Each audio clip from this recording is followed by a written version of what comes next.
All right. We're a little late. We're a little late because we're trying to be, what's the word? Accommodating to people. We're accommodating to people. Some people have some bus issues, and honestly, when you're running a tournament of, you know, a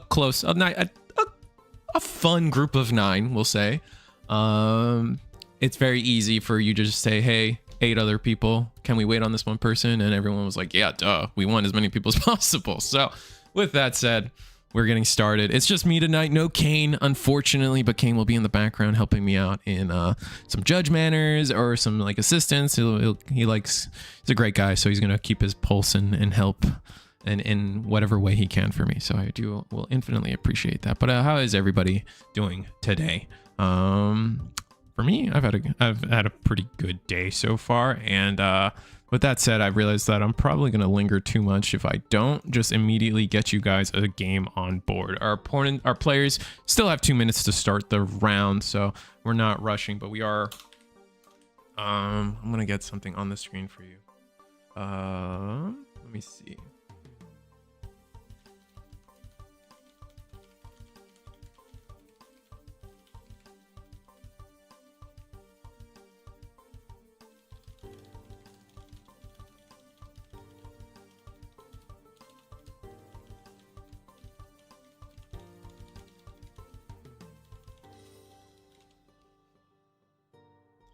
Excited for CookieRun? Yeah, me too. Let me see.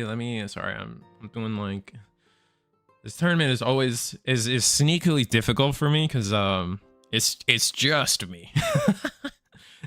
In a loving way, I want to say. It's just me so I'm admin, judge, jury, and executioner for a lot of this stuff. So we're gonna start with Digo and Crit at table 1 there.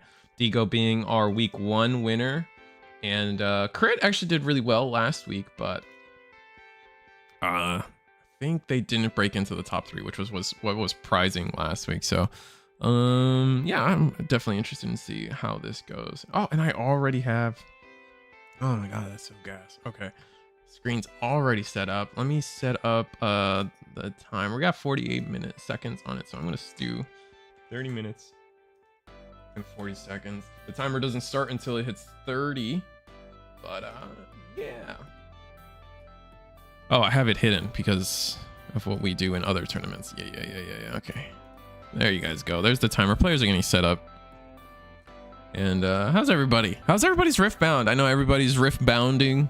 OP13, I know Michelangelo was telling me about that. OP13 came out, GDO2, so many set releases for all these different card games have come out. And here I am still doing CookieRun because honestly, I just kind of find it the more fun game. I find it more fun than Riftbound. Like maybe that's blasphemous right now. At least for Webcam, I was also getting into it a little bit in the chat with you guys. But Riftbound's a little harder to do Webcam. I'm not saying it's impossible, right? But if you guys follow that game at all, it's kind of like Lorcana in terms of you have to keep track of your score, kind of like Magic. You got to keep track of your life, and that's not necessarily something you can put on a webcam as easily. Whereas all these other Bandai games, yeah, like, oh, their life is just cards on the board, right? Like, so like there's an on-board way to track everything. So tracking points in Riftbound seems kind of obnoxious, especially for like a webcam environment, right? That's mostly what we're talking about here. And then locations sound awful, whereas like CookieRun, everything's on board. The break area, the cookies, sure, like the obvious ones is like you're never gonna like fully know, excuse me, you're never gonna fully know like cards in trash, cards in deck, but I think that's every game, so I think it's all forgivable. Let me see what you guys are saying. I got 2 green starter decks and 2 boxes, so hoping to get a webcam and maybe play next week. That'd be sick, Fabio. I would love to have you. We're trying to host this every week. I think we got to be careful though that we do run this tournament every Thursday, so I think we're good for next week. It's just Thanksgiving is what we got to worry about, right? No, I don't think I intend to run a tournament on Thanksgiving. So we're probably gonna have to skip. Oh, we got yellow. Oh, I'm so excited. So we got the Peach Blossom cookie on one side with the tangerine tangaloo cookie on the other side. So some pretty beefy cookies on both players' boards just to start the early game. But it looks like we're going for the marzipan. I think that's the name of the cookie. So let me actually see if I can get one of those cookies on screen for you guys, because the marzipans have a really fun like, it's not an alternate win condition, right? That would be incorrect to say, but they do have like an alternate game state thing. Like, let me see if I can get that card for you guys. Oh, here. Let me see. It's all the promo ones, unfortunately, which is like aggravating on some degree, but yeah, it's fine. Let's see. Bam.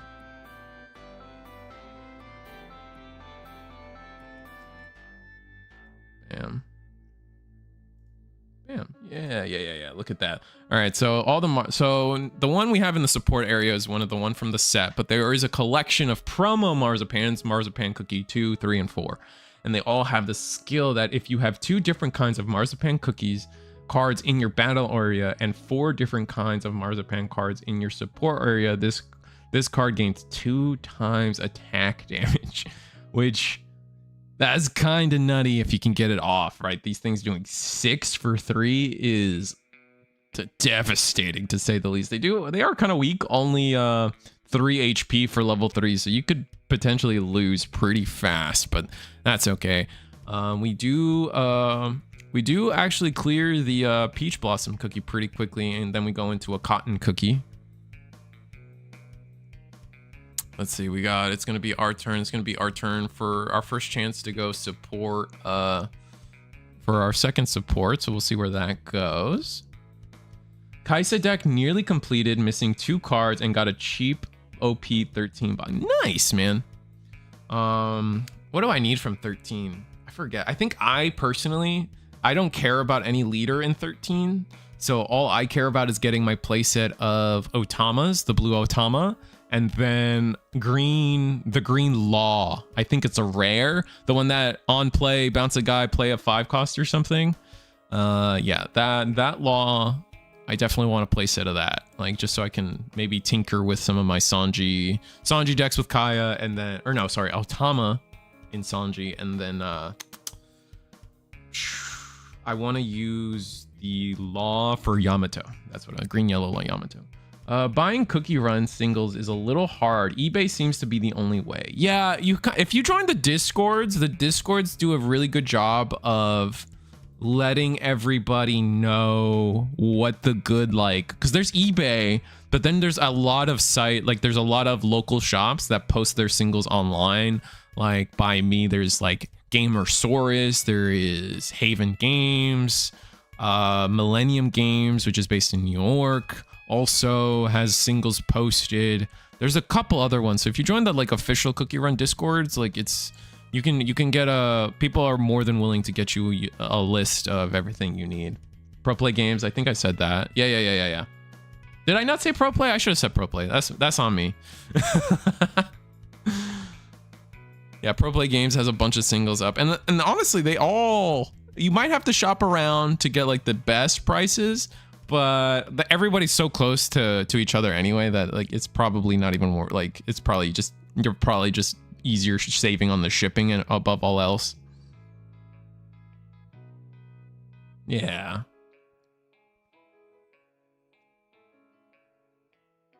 All right, so we have Marzipan 0, 4. I guess it's I guess the one without a number is Marzipan 1, even though they don't say that. Yeah, it is Marzipan 1. So we got Marzipan 1, 4, and 3 in the support area with a cotton cookie in front.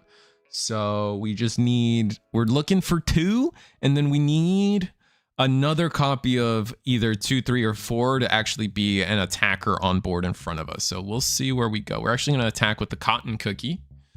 Or is that its name? Yeah, it is just cotton cookie. It's going to be I'll light the way. And oh, so this is attack. I love this card from Digo. We actually saw this card win them the game 2 weeks ago. I think this is the something light crystal, divine light crystal or something. It basically means your cookie can't go to 0 HP, so you just sit at 1, which is kind of nice because that means you don't faint. Stalling, essentially undoing. It's like a trap. right? It's a neat way to get a trap in, especially when you're sitting at 1 HP. It makes things obnoxiously annoying. And since Cotton Cookie doesn't have a then effect to just throw another damage, you're chilling, I think. I actually don't know if the light crystal... I actually don't know if the light crystal still protects you from the then effects. I assume it does, actually. I don't... That's where I need Kane. And we don't have him today, so rest in peace.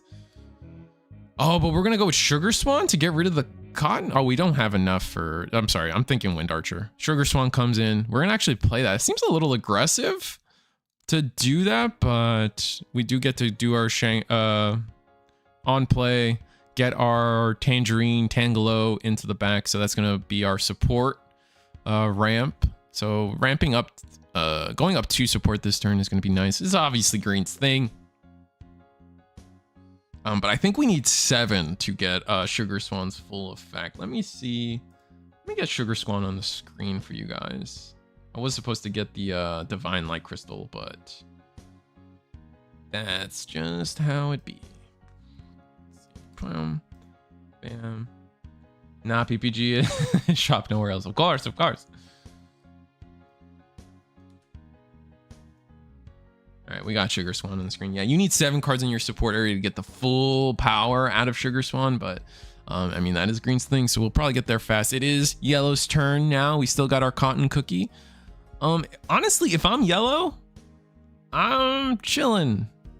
I'm just gonna do a support. I think I see a Churro Cookie, but we like don't need, like, we need that in hand. So I think we're deciding on what support, and looks like we got a Yellow Stardust Cookie promo from an earlier promo. This is 3 for 3. You're gonna deal 2 damage. Then if your break area is level is higher than your opponent, select one of your opponent's cookies. That cookie receives 1 damage. So as long as you're more damage than your opponent, you're gonna do 3 damage for 3, which isn't the greatest, but that Stardust Cookie does have 6 HP, which really lets you kind of stall, right?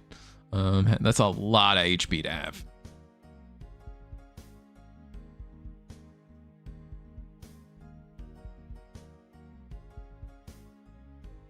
And we are going to get the, what is this? We're going to support it's the item that gives you a damage. Oh, the multivitamin honey bomb.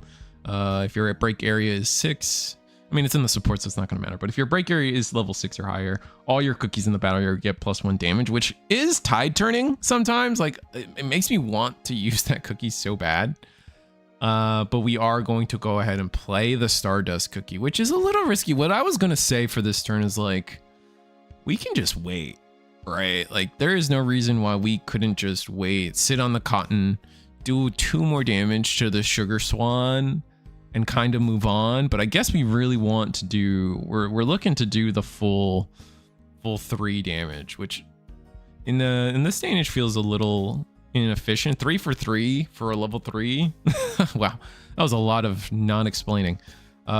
Using 3 support to do 3 damage with your level 3 cookie doesn't seem that efficient with some of the power level of the cards going forward, and like some of the newer cards, right? But here we go. We do the full 3 damage, and we go to, yeah, with 3 damage, no flips, no healing. And now I think it's going to be just a pass, and Green's turn is going to start with a Sugar Swan at 2 HP. It's not too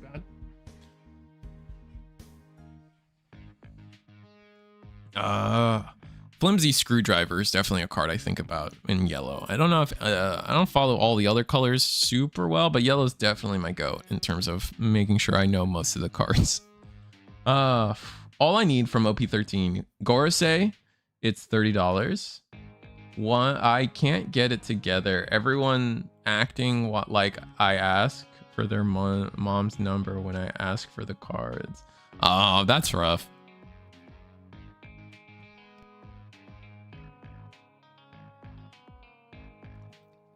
We're attacking the Stardust Cookie with the Sugar Swan. We get a flip. We get another flip. Oh, are those all our 2s? No, those are 3s. Okay. Whew. I was gonna say, if all our 2s are just in our HP, we're just gonna cry. Ooh, that's a starter deck card. I love that guy. That guy's kind of goated. And if you ever play this game, I highly recommend starting when you start to play this game. Get a starter deck and get your friend a starter deck and just run games. This game funny enough, like definitely I think the starter decks are really well balanced into each other. At least in my experience. I practiced against yellow versus blue for like hours, and it was a ton of fun. But that was Rogue Fort Rouge? Rogue Fort or Root? No, it's definitely Rogue Fort Cookie, which is the level 3 from the starter deck. Pretty good card. It's a little over expensive on its attack, unfortunately. All right, so Lily, I think that's Lily Petal, Lily Pearl. Oh my god. Lily Bell Cookie comes in, another level 2 with and this is what I'm talking about, like this is a level 2 that for 3 energy is doing 3 damage, where it's like, man, and granted it's got a little less HP than the Stardust Cookie, but still you can see why you can just see why it's just a little obnoxious. All right, so Stardust Cookie's gonna bite it. We're at level 5 now, I believe. In our, yeah, we're gonna be level 5 here in the trash.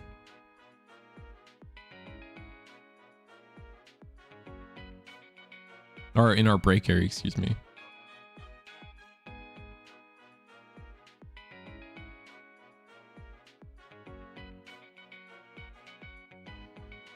All right, so what is our play? It's like we were thinking about replacing the cookie, but I wouldn't do, well, I guess your opponent's turn is over, so you can play the cookie. If you're looking for like a 1-cost on play, Timekeeper is usually good. Timekeeper is usually good, but we need 2 support for Timekeeper to pop off. So probably not going to be that. If we have any mozzarella cookie's not bad here, and we're actually going to go with smoked cheese cookie, which doesn't have an on play, but it's going to be 5 HP, and it's going to be able, it's going to do some damage, but its then effect cares about level 1s, and as you guys can tell, there's no level 1s on your opponent's side of the board, so that's going to be a little like half value, but maybe it could just be the best card in our hand. So we're gonna unrest one of our resources because of, I think, the Lily Bell. Yeah, and yeah, when you, it's got the Lily Bell's got the skill. When you end the turn, you can set one of your support to active, which is kind of nice. Let's see. So you guys can look at Lily Bell. Again, I'm doing this flying solo today, so I can't update the cards as often as I kind of would if Kane was here. Or just someone else. But all right, now it's Yellow's turn. We have all 4 Marzipans. We have all 4 Marzipans in the support area. So now we just need to get 2 on board. Hopefully we can get that done. With our board clogged up, that might just be too hard though. Oh, we're gonna go Flimsy Screwdriver. I just was talking about this card. Flimsy Screwdriver is gonna make it so flip effects don't activate. So we can actually go Smoked Cheese Cookie for 4 support and just clear the Lily Bell. But I feel like we're probably gonna go into the Sugar Swan. Oh no, we're going for the full. Okay, I don't definitely not gonna disagree with this, just because like I'm a big fan of not wasting damage, and oftentimes in this game you'll see that happen where like damage just kind of gets wasted. Like you just overkill a cookie for no reason, and especially since we committed the Flimsy Screwdriver here. Unfortunately, I don't think there was any flips under the Lily Bell, so it was just kind of, I don't want to say pointless, but you guys know what I mean. Oh, but Smoked Cheese is a level 3 too, so we're in a very scary position,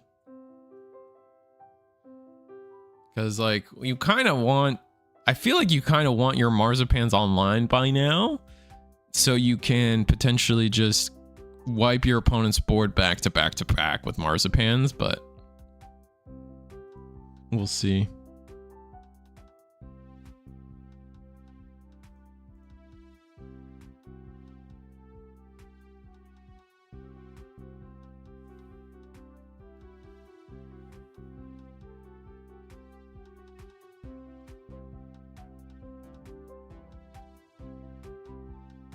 All right, so we are going to use the sugar swan into the smoked cheese. Is that what's happening?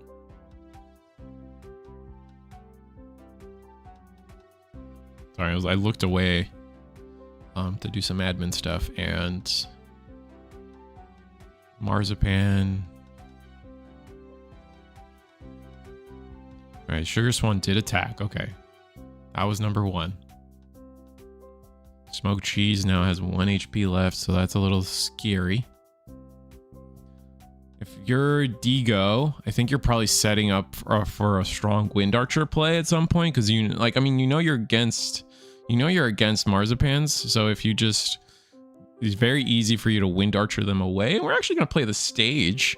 Was just listening to Three Swords Production talk about. Was just listening to Three Swords production talking about how they actually really like stages in this game, and how they're like, it's kind of like the cool, like, it's not like a stage in One Piece, which I feel like One Piece kind of like their stages are lame, and then Pokemon like you guys like replace each other's stages, and that's kind of mean. Where it's like this one's like and then Yu-Gi-Oh, like, I don't know. I'm also not a fan of stages in Yu-Gi-Oh or stadiums or whatever they're called, field spells. Like, this is just like an actual, just like continuously activatable card on the board that you can keep using and generate value from. And I TLDR, I agree with him. Like, it's just a fun card to have, or it's just a fun card type in this game. I would love to see what happens when we kind of push the pedal a little bit on them. Maybe see them be a little more powerful. Right now they don't do too much. It's like little things, like the yellow one, for example. The main yellow one is like heal 1, which is not bad, but like it could be better, right? So we'll see. I think going forward we'll have to see. Is it the TLDR?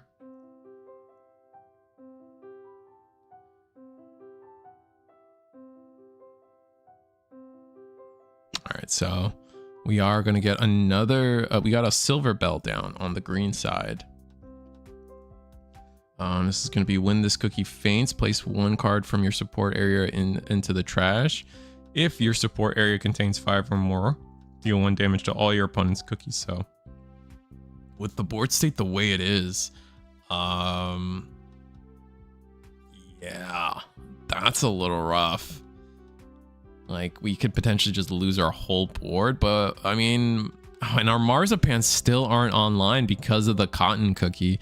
I think we needed, like, if we were trying to get the marzipan plan online, I kind of think we needed to play. Sometimes in this cookie run game, I think people are kind of shotgun the idea, like putting a second cookie on board a little too quickly. I think proper, I don't want to say proper play, that's kind of obnoxious, but I think the right turn routing, you should just plan to play the game with 1 cookie on board for a good bit of time. You just don't want to give your opponent too much room, and you want to give yourself room. Not only that, you just want to give yourself room to like play cookies and play the game. Like, now we're looking at a board state where it's like, well, cotton cookie can't do its thing, right? Like, or we can't do our marzipan thing because cotton cookie's been on this board being obnoxious the whole game. We are going to do 3 damage, get the sugar swan out of here. Damn, I wish cookie was like $10 a deck and easy to get to into a U. I would instantly play it. We allow proxies, brother. Those Taurus US sleeves look so damn cute. Yeah, I do love it. Yeah, the Statue of Liberty cookie red sleeves, those go pretty hard. And then, like, you got Wizard Cookie with the USA colors on, and then I don't know who the other cookie is. I'm gonna keep it a buck. I don't know anything about Cookie Run other than the card game, so. And then like, obviously people tell me things because of the card game, and then it's like, oh, I play the game and this is the lore thing for this cookie, and I'm like, sick. Now I know things.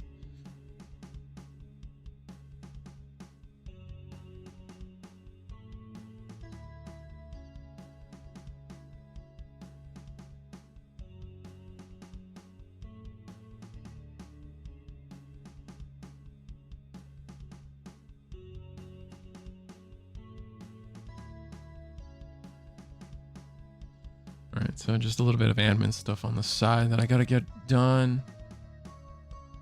but yeah, so yeah, I mean, I guess maybe reread Marzipan. Yeah, because you need both Marzipans in the battle area and 4 in the support area. So we're just cooked. We can never. Our board is locked. We cannot get Marzipan online at all now, which is unfortunate for sure. Because if we lose the cotton cookie, that's it. We go to break area 10. And green just has to. All green has to do here is KO the cotton cookie. Unless it's a level 3, right? It's the smoked cheese is a level 3. So I'm not crazy. And on top of that, the green player is so far ahead in terms of the break area. We're not even close to worrying. All we have is break area 5.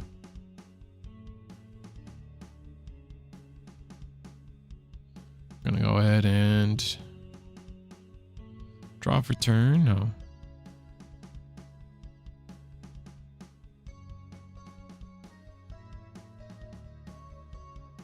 Do we not have, maybe green doesn't have a good attacker, but what we would love to see, honestly, like, oh, we're gonna pass. Did we just draw? Oh, is there a world green just bricks, or are we just playing slow intentionally? I think, I mean, after all I just said, like, I wouldn't be surprised if, yeah, we're playing it a little slow.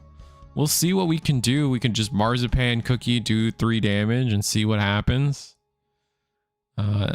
Hopefully, like, I think we're like, if we're in a world where, like, if we could just get them to Wind Archer us one time, we might be in a good spot. Or if there's just no way for yellow to, like, heal themselves at all, which is something I think for a deck that manipulates life, it doesn't feel like it does that enough. I don't know, maybe I'm crazy for that. Maybe I don't play the game enough.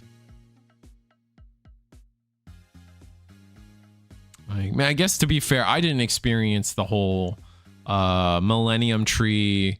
I haven't experienced the whole Millennium Tree Essence of Rejuvenation nonsense. Like, I started the game, started my tournament, and then that ban list happened. So I just never got to do it. Is this Digimon but Cookie? Basically, there's a lot of similarities. Like, I mean, I guess I feel like CookieRun has more in common with Bandai games than any other card game.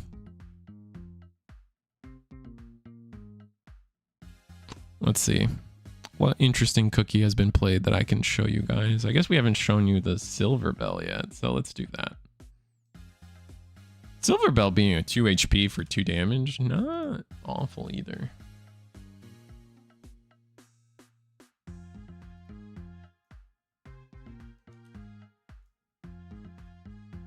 Oh, or it's Pokemon but Cookie. I guess it's close to Pokemon too. It's just looks like we're deliberating on our traps and stuff in hand. I think no matter what, you're throwing 3 damage at this. Oh no. Okay. I was gonna say, no matter what, we're probably throwing 3 damage at the Silver Bell. At least I would have. Maybe I'm crazy for that.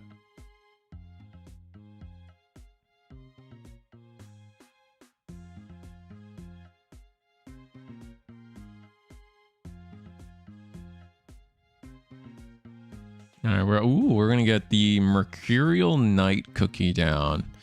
On play, if your support area contains 5 cards or more, select one of your opponent's cookies. That cookie receives 1 damage. And that's game. That's gonna be yeah, that's GG. That's break area 10. So we're gonna scoop it up here. Our hand was not the best. I mean, I would have loved mozzarella cookie at some point. We did. We were holding on to Wind Archers for specific. I think we were holding on to Wind Archers for specifically. Oh no, those are just what we played. Whoa, 3. Were we hoping for Wind Archers and like they just were all in our health there? 3 Wind Archers on HP is crazy. Oh, that's a little obnoxious. That's fine. Yeah, I think yellow committed to the board a little too much. if their game plan was the Marzipan game plan, I think they definitely probably committed too much. Like too many level 3s. Like I don't think that many level 3s should have hit the board if that's what we were trying to do, right? But that being said, you hate RB alt art foiling? RB as in like RB. Riftbound. Got it. Is it that bad? I haven't actually I don't think I've gotten to see any like of the alt art Riftbound cards in person. Maybe that's something I could try to find. All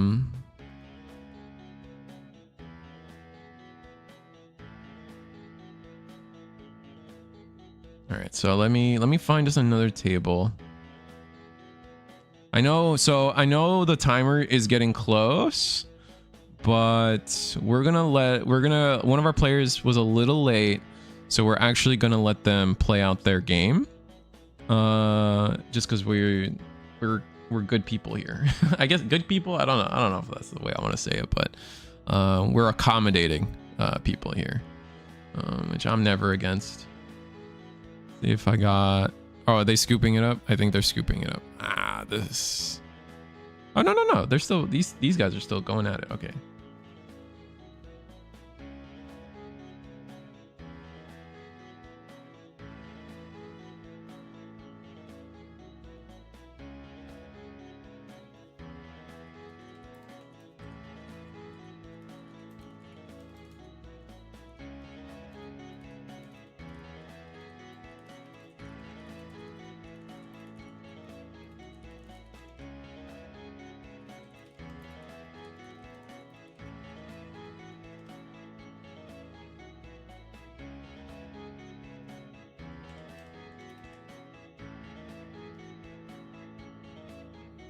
All right, so let me see here. Hey, more admin stuff. We got blue versus purple, which the Fresh Prince practice this game a lot. PPG local versus Pepto on blue. I think blue, as funny as enough, like blue has the least amount of cards on the ban list, and I feel like they got hit harder than anybody else. Like losing Sherbert was like the only thing they had. Am I near PPG? I used to be. That's where I started. Like I used to be from the Fort Lauderdale, like Tate's Comics, Hey Wanna Play, Nowhere Games, PPG areas. I played like that's where I learned and breathed Digimon for a long time. But I live in Orlando now. Yeah, South Florida became very expensive, so I decided, you know what, F it, let's move to Orlando, and I've been pretty happy here in Orlando. I'm headed to the summit next month in Orlando. Me too. I do intend to be at the summit. It's like a 15-minute drive for me, so like I honestly don't have an excuse to not go. We'll see if I don't know if they're charging spectator passes, which I don't blame them if they do. Honestly, I think free spectator badges is a little. You're asking for trouble sometimes. It depends. It really depends. Some events can pull it off, others can't. But I do intend to be there. And there's also like a big like Bandai tournament the week prior. So obviously I'll be here for that as well.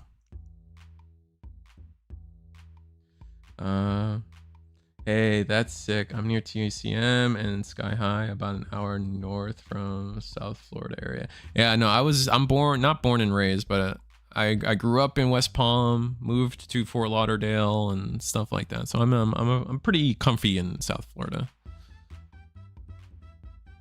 Looks like we go Milky Way cookie into clearing one of the cookies there. And we are playing with some proxies, and you might be wondering, it's like, oh, proxies are allowed at the Reese of the Squirrel tournament? Yes, we allow proxies. Why? I just want people to play the game. That's it. That's all I want to do. So, are there crocs at your place?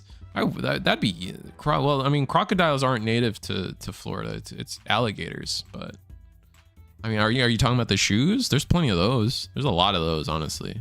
Too many people wear those. They need to stop.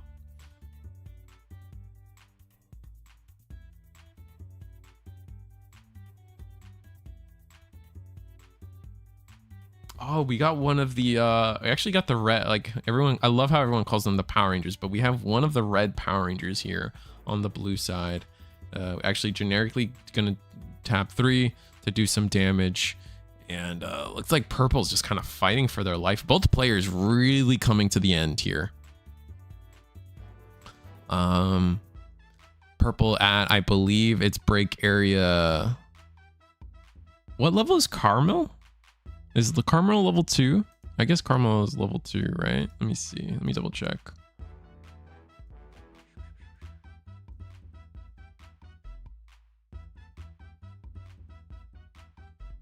Carmel level 3? Are we already dead? Is there, or maybe there's a level 2 in there and I'm being silly. I think there's a level 2 in there. I think it's... Purple's not dead, right?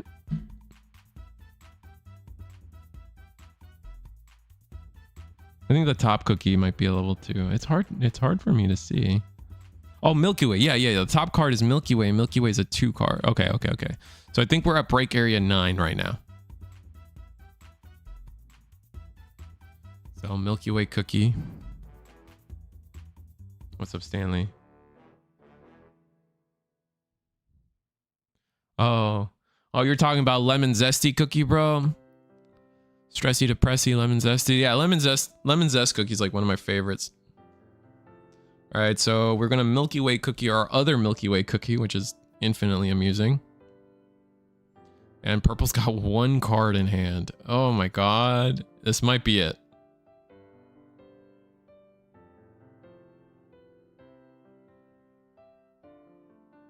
What's up, Stanley? And I think... yeah, I think we just were able to do the damage to the Milky Way cookie and call it a day. So I think blue's gonna go ahead and take it.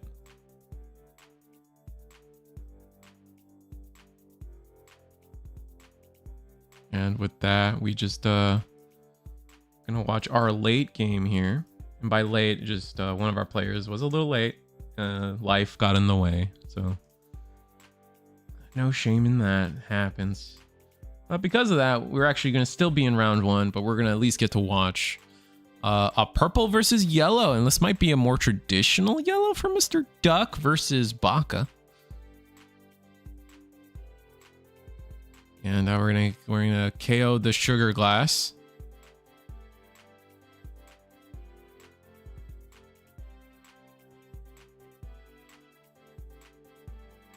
And yeah, this game probably is still a little fresh because of, again, started a little late, but we'll see where we go.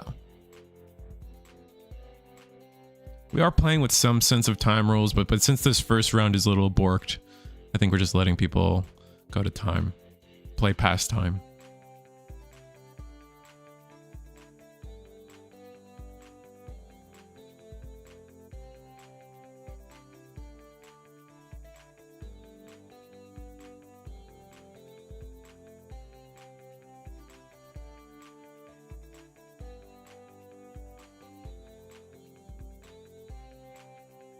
All right, so we got another purple deck, but this list tends to be a little different. They're running the Cream Unicorn, and a couple other cards that makes them stand out from what Fresh Prince was doing in our previous match we were looking in on. Let me see if I can get some other cards on screen. If anyone is ever wondering, I do release all the deck lists that get played tonight.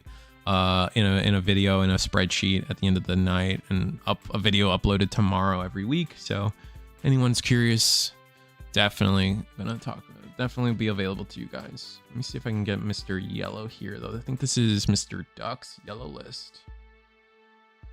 Yeah, so definitely Mr. Duck on a more, I don't want to say traditional, but definitely a more expected list of yellow. And by that we are running things like the Millennium Tree. We're not on the Marzipan package. We are going to trap this attack, Super Vita Jelly Bar, which just lets you heal 1. For 1, it definitely essentially makes it a -1, which is nice. Ooh, Forbidden Gonna use the forbidden item card.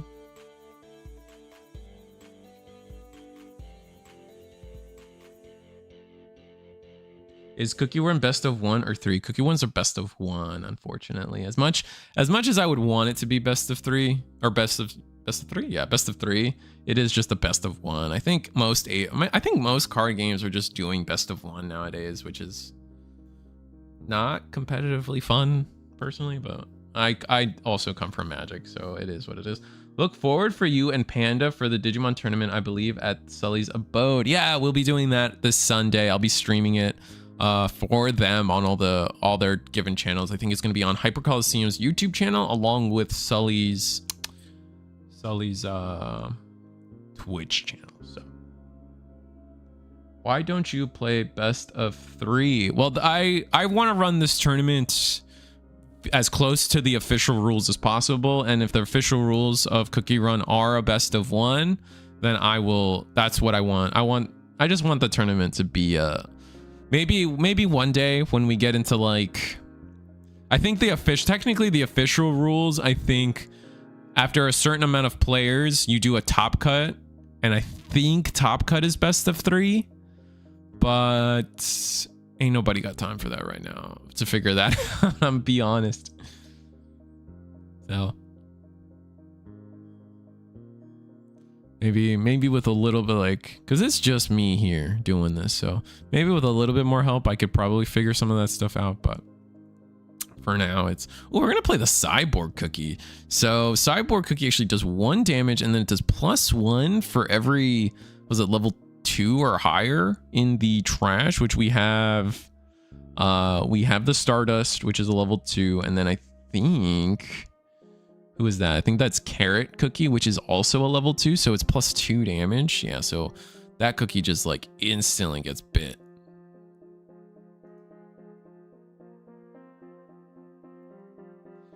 All right, so now purple, we're just letting purple replace the cookie on board, trying to figure out which one should they do. But I think they're in a good spot. I think it's... while purple might have the break area pretty high, it's a little hard to see the full break area. I think it's a lot of level 1s, though. Level 1s and 2s, so we're gonna... Ooh, this is nice. We're gonna get the Moonlight Cookie down. Moonlight? I think it's Moonlight. The names still cross me up a little bit. Yeah, it is Moonlight Cookie. Let me get that on the screen. Because we had 2 cookies on board, it was an excellent time to play the Moonlight Cookie, which immediately just trashes one of your opponent's cookies if there are 2 cookies on the board.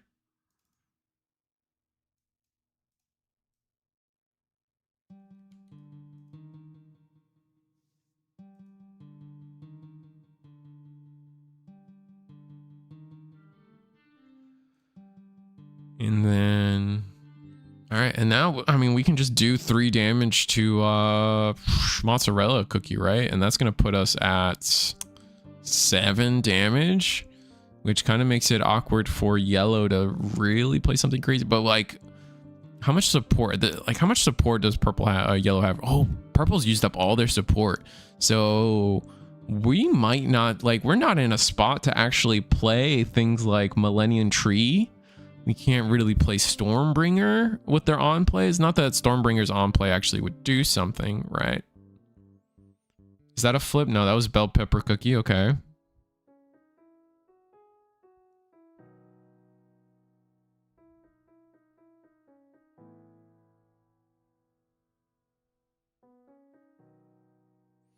But where do we go from here?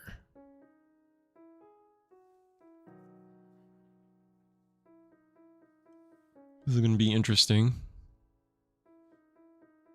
All right, we actually passed. We went, it's a little risky, but we do pass. Moonlight Cookie goes. Oh, is this the attack now? Oh, I see. I know what we did. We did the moonlight brooch. So yeah, Mozzarella Cookie hits the break area. Now we got to replace it. Moon Rabbit Cookie comes in, and we are break area 7, and we're going to pass on that. Now this is where it gets a little scary because we do have 2 up for trapping, which is good. Moon Rabbit Cookie being a blocker is kind of nice, but how do we back it up? What attacker? Because I really don't consider Moon Rabbit Cookie attacker because of the blocker tag on it, and the cost to block for the Moon Rabbit Cookie is to rest it, meaning you can't really attack with it. So who are we gonna back this card up with? And it's, oh, interesting. So we're gonna actually put it in our break area to do 2 damage. Whoa, okay, so we're gonna use the golden idol here. Let me get that on the screen for you guys. This is a golden cheese guardian golem.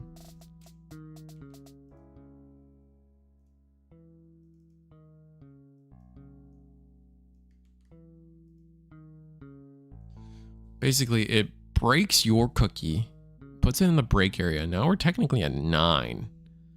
But now we get to, it actually gives us the room here to put the Millennium Tree cookie down, which with the on play of Millennium Tree, you can actually play, the on play of Millennium Tree actually lets you play level 2 from your break area. So we're gonna replay that rabbit. Oh, we're actually gonna flimsy screwdriver, which might have been an overcommitment, but we will see if we get, yeah, then we do the 1 damage. Yeah.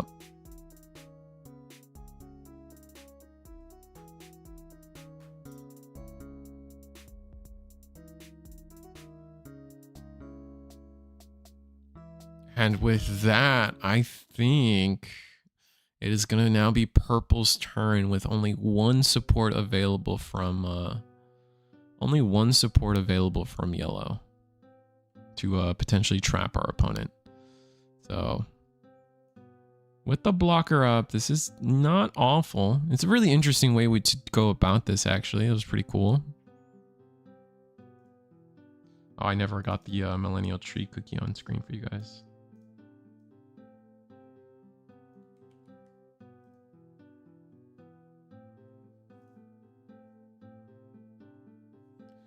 All right, so Wind Archer. Oh, we're gonna play our Wind Archer cookie. Okay, that's gonna also trash. I guess we're gonna trash what, Millennial?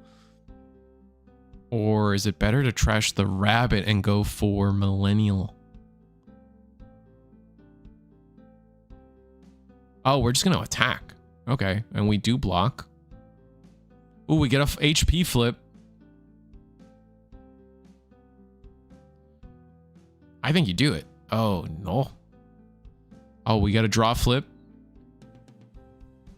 Yeah, I would have done the heal, personally. But, all right, there goes Moon Rabbit. And that puts us at 3, 6.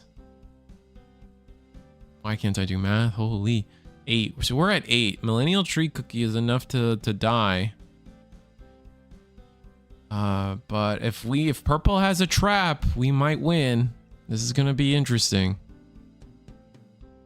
Depends. Oh, it depends on so much. If Yellow can get another level 3 down to do the we're gonna go with Cream Ferret Cookie. Oh, we're just playing something so we can do the extra damage. Okay. I would hope we'd play. Oh, Flimsy Screwdriver again. Flimsy Screwdriver makes it so none of our HP trigger flips actually trigger. Listening in the Discord to the games is really great to learn the game. Yeah, it is. That's why we also allow people to here at ReasonslyTheSquirrel.com, we do let people spectate each other's games with the condition that you don't speak, you respect the players that are playing a tournament game, and also with the realization that the expectation that you are not a judge at any point. Only a judge can really interrupt if players make a misplay. Only me and, you know, our judge staff, if any, is available to correct a game state. No, players cannot correct other players' game states, and that's more to keep the player safe in the terms of like Could the spectator be correct? Absolutely. My fear is, oh, she just bridged their car. What was that? Oh no. Oh, we just watched an entire purple deck go from near mint to moderately played. That was crazy.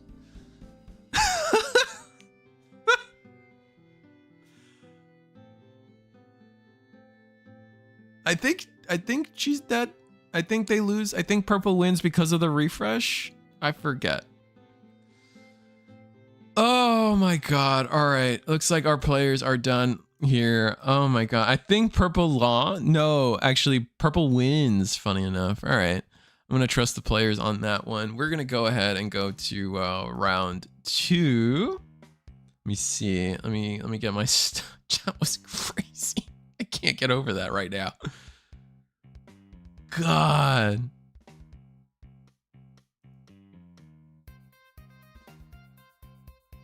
All right, yeah. All right, I'm gonna report the scorecard here at table 5.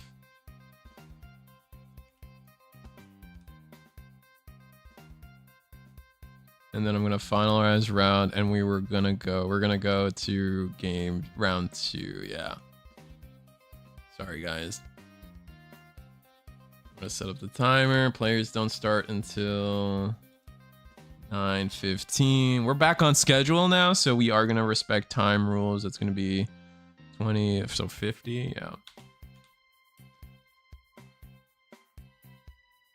All right, round 2 is posted for everybody watching the stream. I'm gonna go ahead and make my announcements in the channel about it. But yeah, let's go ahead and do this. Let's see, where's my...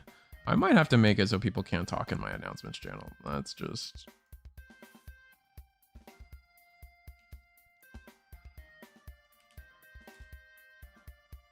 And then I have to add the link to the round.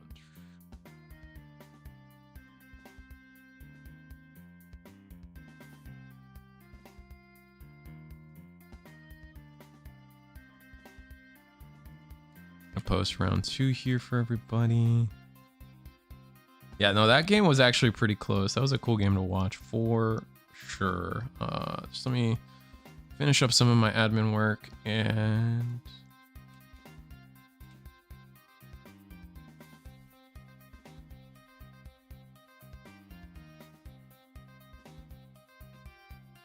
Alright, so homie showing off his rare hunt shop. I think that's what the full screen is, something like that. Yeah, rare hunt shop is the full advertisement here happening on the playmat. So maybe that's something. I don't know. You're gonna have to look them up. But let me see. I want to stay in the undefeated tables. So we just watched Digo. We watched a little bit of Fresh Prince. So you know what? Let's watch Turtle Soar and a little bit more of Baka. That's gonna be table 1 here. We're gonna fully watch the table. Yeah, you got to fully watch that purple deck, which was clearly different from Fresh Prince's, and then into what Turtle Soar is playing today, which I am not sure. What are they playing? Turtle Soar is playing. Ooh, so this is gonna be a purple mirror match again. All right, that's gonna be fun.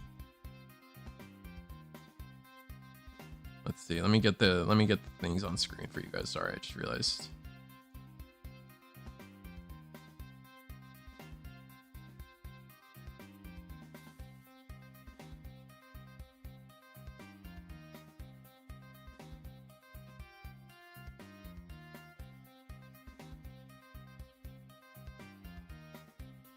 So players are shuffling up, getting ready. I guess I just want to remind everybody, I don't have the slide updated. If you guys are watching and having fun, this is a weekly show I do. At least for now, I think we got 4 more boxes to give out to players of the newest Cookie Run set. So I plan to do a tournament every week. We probably are skipping Thanksgiving, which just makes sense.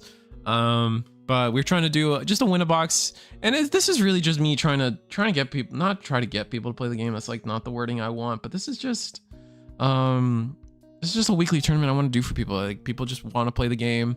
They're always, you can always see people mention in the discords and stuff. It's like, oh, I wish I had a local near me. Well, the next best thing is webcam, and people providing webcam tournaments for people is great. I know PPG also has a win a box every Sunday, so you guys can check them out. Also, Saturday is also this Saturday is also their bi-weekly case tournament. I think they're running, so definitely check them out for that. I considered trying to stream any of that, but my weekends tend to be so rough and busy. It gets obnoxious. Still pretty new, but it seemed yellow was in control during the mid-range until late game purple had that double trap card. Yeah, I mean, that's the thing. Like, trap cards can definitely flip the script of a game. I would say that the key thing that kept purple in it was because Moonlight Cookie actually has this ability to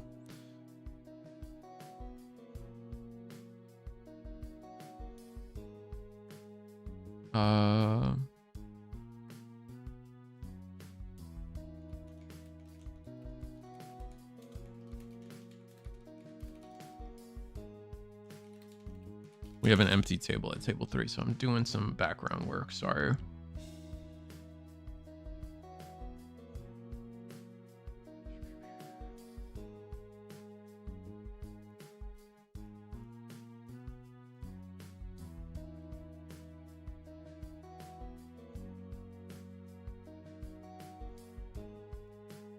Let me see if I can.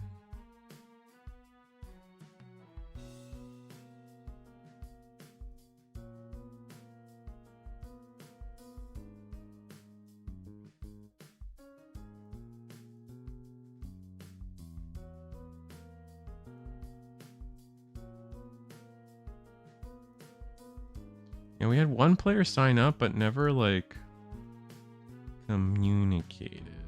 Just didn't show up, which the only concern that raises for me is like I don't want people to pay me for something I didn't provide for them. You know what I mean? So it's like if they didn't show up to the tournament, I would like to give them their money back.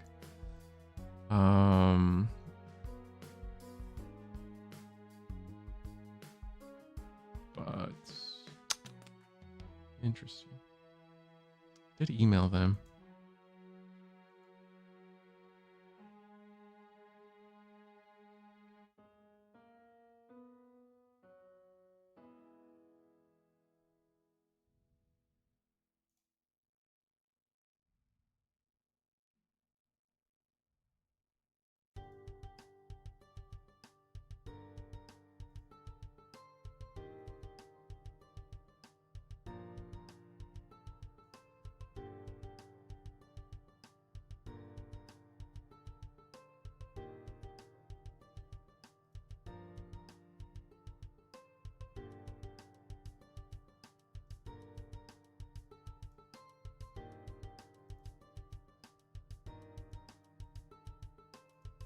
Sorry, I'm doing admin stuff, chat. Enjoy the game in front of you. I'm trying to do some admin stuff.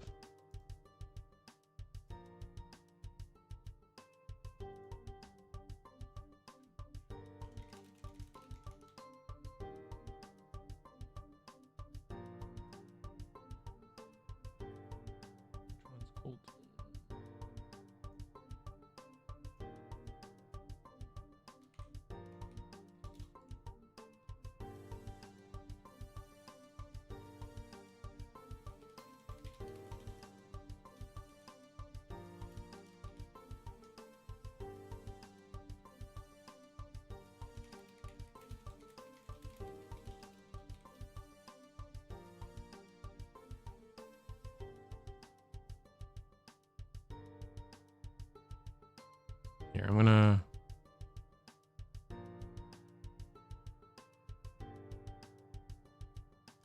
I'm gonna do an admin thing real quick. And hey Duck, just so you know, I reassigned the tables so you actually have a match now. Okay, cool. Good talk. Okay, good talk. Thank you.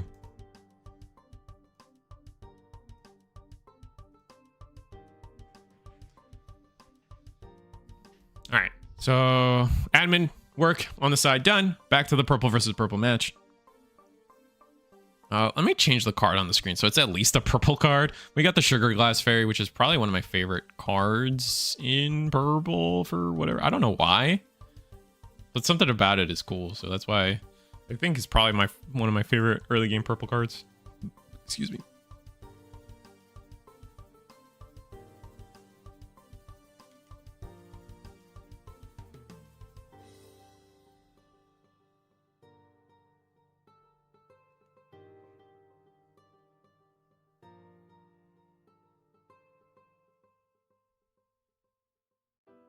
Oh, I never reset the timer either. Oh my goodness. I am sorry. It's a lot. You always learn a new appreciation for... I always learn a new appreciation for Eggman in these things. You know what I'm saying?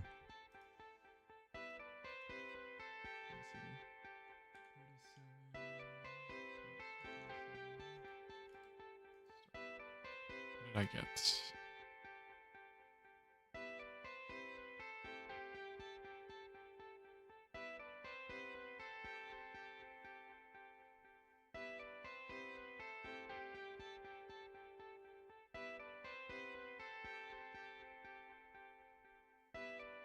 Okay, I think I'm caught up with all my admin stuff. Is stained glass a heal? Is stained glass oh, you mean the let's see. Sugar glass? Sugar glass is when you activate it, place one card from the top of this cookie's HP to the trash. It's actually the opposite of a heal. You do 1 damage to draw a card to yourself. And when you cookie's HP is separate from your player break area and win condition. Your HP is not... Cookies have their own separate HP, which is why you see, like, when a player plays a cookie, you'll actually see them place in Digimon, the comparative to Digimon, every cookie gets its own security, basically, based on what their HP is. And so when a cookie will deal damage, yeah, it's a self damage. And then what the actual win condition is actually, don't you play Vanguard? So I think Vanguard has like the break zone or the damage zone. It's the same thing. When a cookie dies, it will go to the break area, and then you total up all the levels of the cookie in your break area. And if you hit 10, you're dead. Period. It's like an Exodia. The second it happens, you're dead.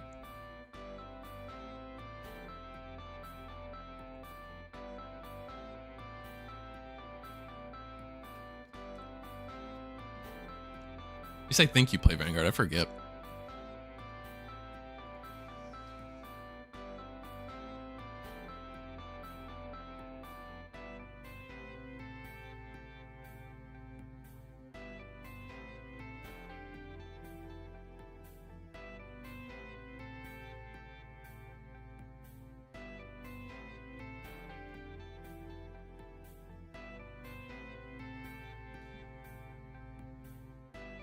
Yeah, you do play Vanguard. Yeah, I knew it. I know my peeps sometimes.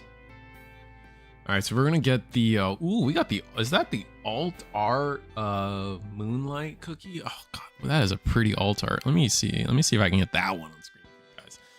Like, I don't know about this, but some games just take it to the next level when it comes to their alt arts, man. And they cook. Holy. Yeah, I got it on screen for you guys. Look at that. Awesome.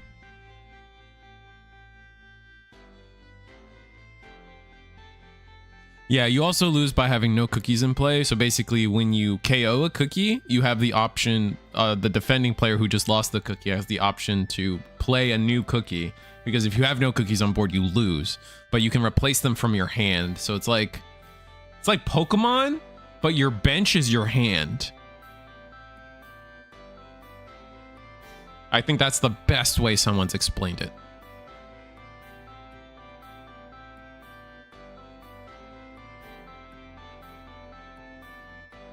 All right, so we are going to attack with the Moonlight Cookie. That's going to hit a level 1. Now the level 1, that level 1 is in our break area.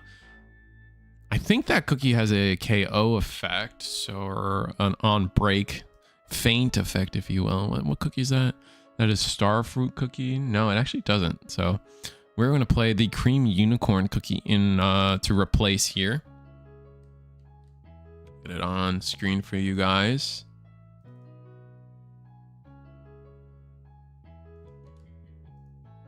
There you guys go. It's a simple cookie. It's going to be on play. Discard a card. Return up to 1 purple card from your trash to your hand. So, you know, traditional purple shenanigans. They just love using the trash. They get their hands dirty, I guess, regardless of how cute they are. Don't handshake them because they're touching their trash too much. It's gross, kind of.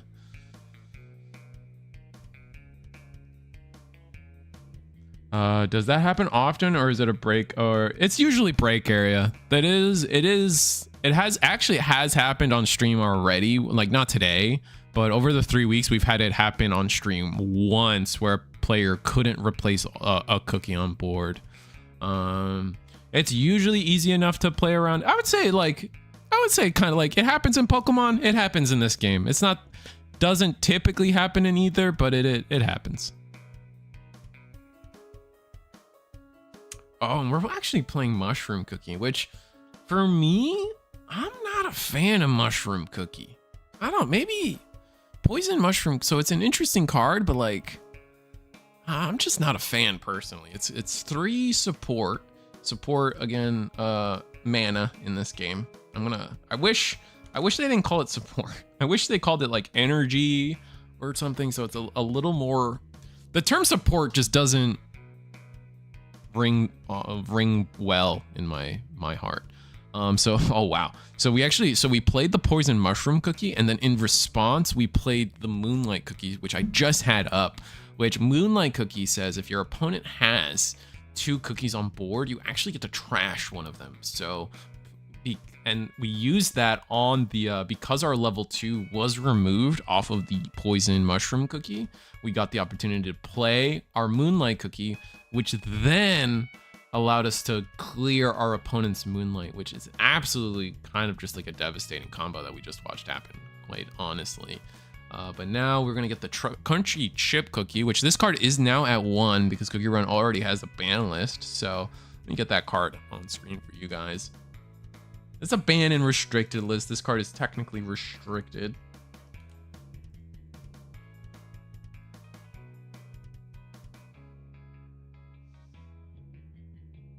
Oh, but Crunchy Chip Cookie. Oh, is it already gone? Oh, Steven wants to join. Sure. We can get Steven on to yap. Let me see. I have so many screens that I need to chop down on screens. Hold on. But yeah, we'll get Steven on. Bam, bam, bam. Steven.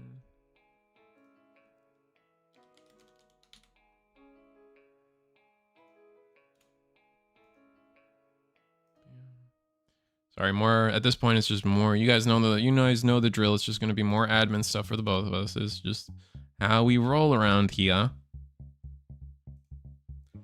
Here we go. Bam.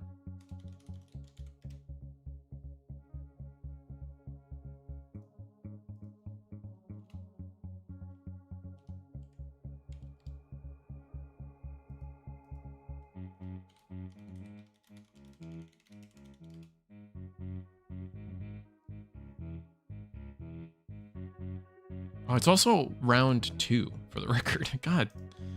Oh, there's just so much. All right, we fixed that for you guys.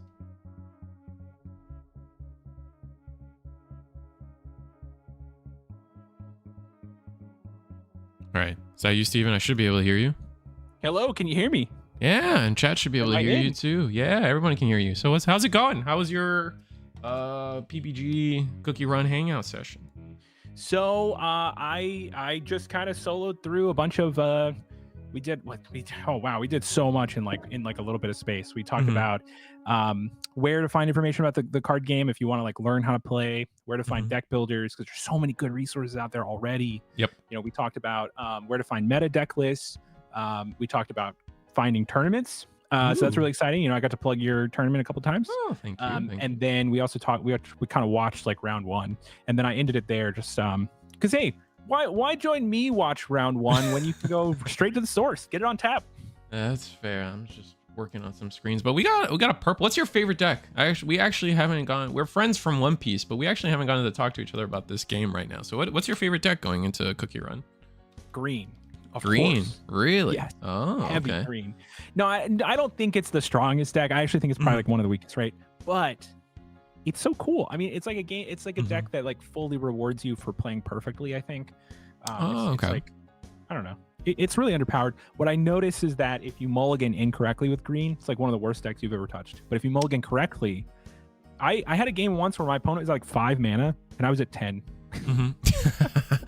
Yeah, the ramping you could get done is pretty gross. It's just I feel like Greed's problem is they don't have like a mana sink, just like, or a support sink in this game. Like there's just like the highest you really get is Sugar or I forget her name. Sugar Swan is like the highest thing. No, the most mana you can spend is actually Wind Gems right now. Oh, okay. Because you can deal, I mean, it's only 4 damage, but it's like, it's item 4 damage, which is really cool. Yeah, because that's untrappable damage and stuff. Correct. Yeah, it dodges like the traps. That's a big thing. And it's cool because you have like a couple different builds in green. Like I think that's true of like probably yellow also. Maybe some people could argue purple, but I think less so in set 2 than set 1. But you have a couple different paths for green. You can go like trap, and you can play it a lot like what was the leader from One Piece, where like end of every turn you just untap your Doflamingo. Doflamingo, right? So you can play a deck that looks very similar to that in green right now. We just saw it in, I think it was round 1, where we saw the green player actually play one of the cookies that said like end of your turn, just unrest one of your support. Yeah, Blue Lily Cookie. That's really cool, and it attacks for 3. So like in set 1, that was like one of your primary sources of damage for no reason, just because like set 1 they just forgot to give you damage. But that in set 2, I think you only play that card if you're like really heavy on traps, right?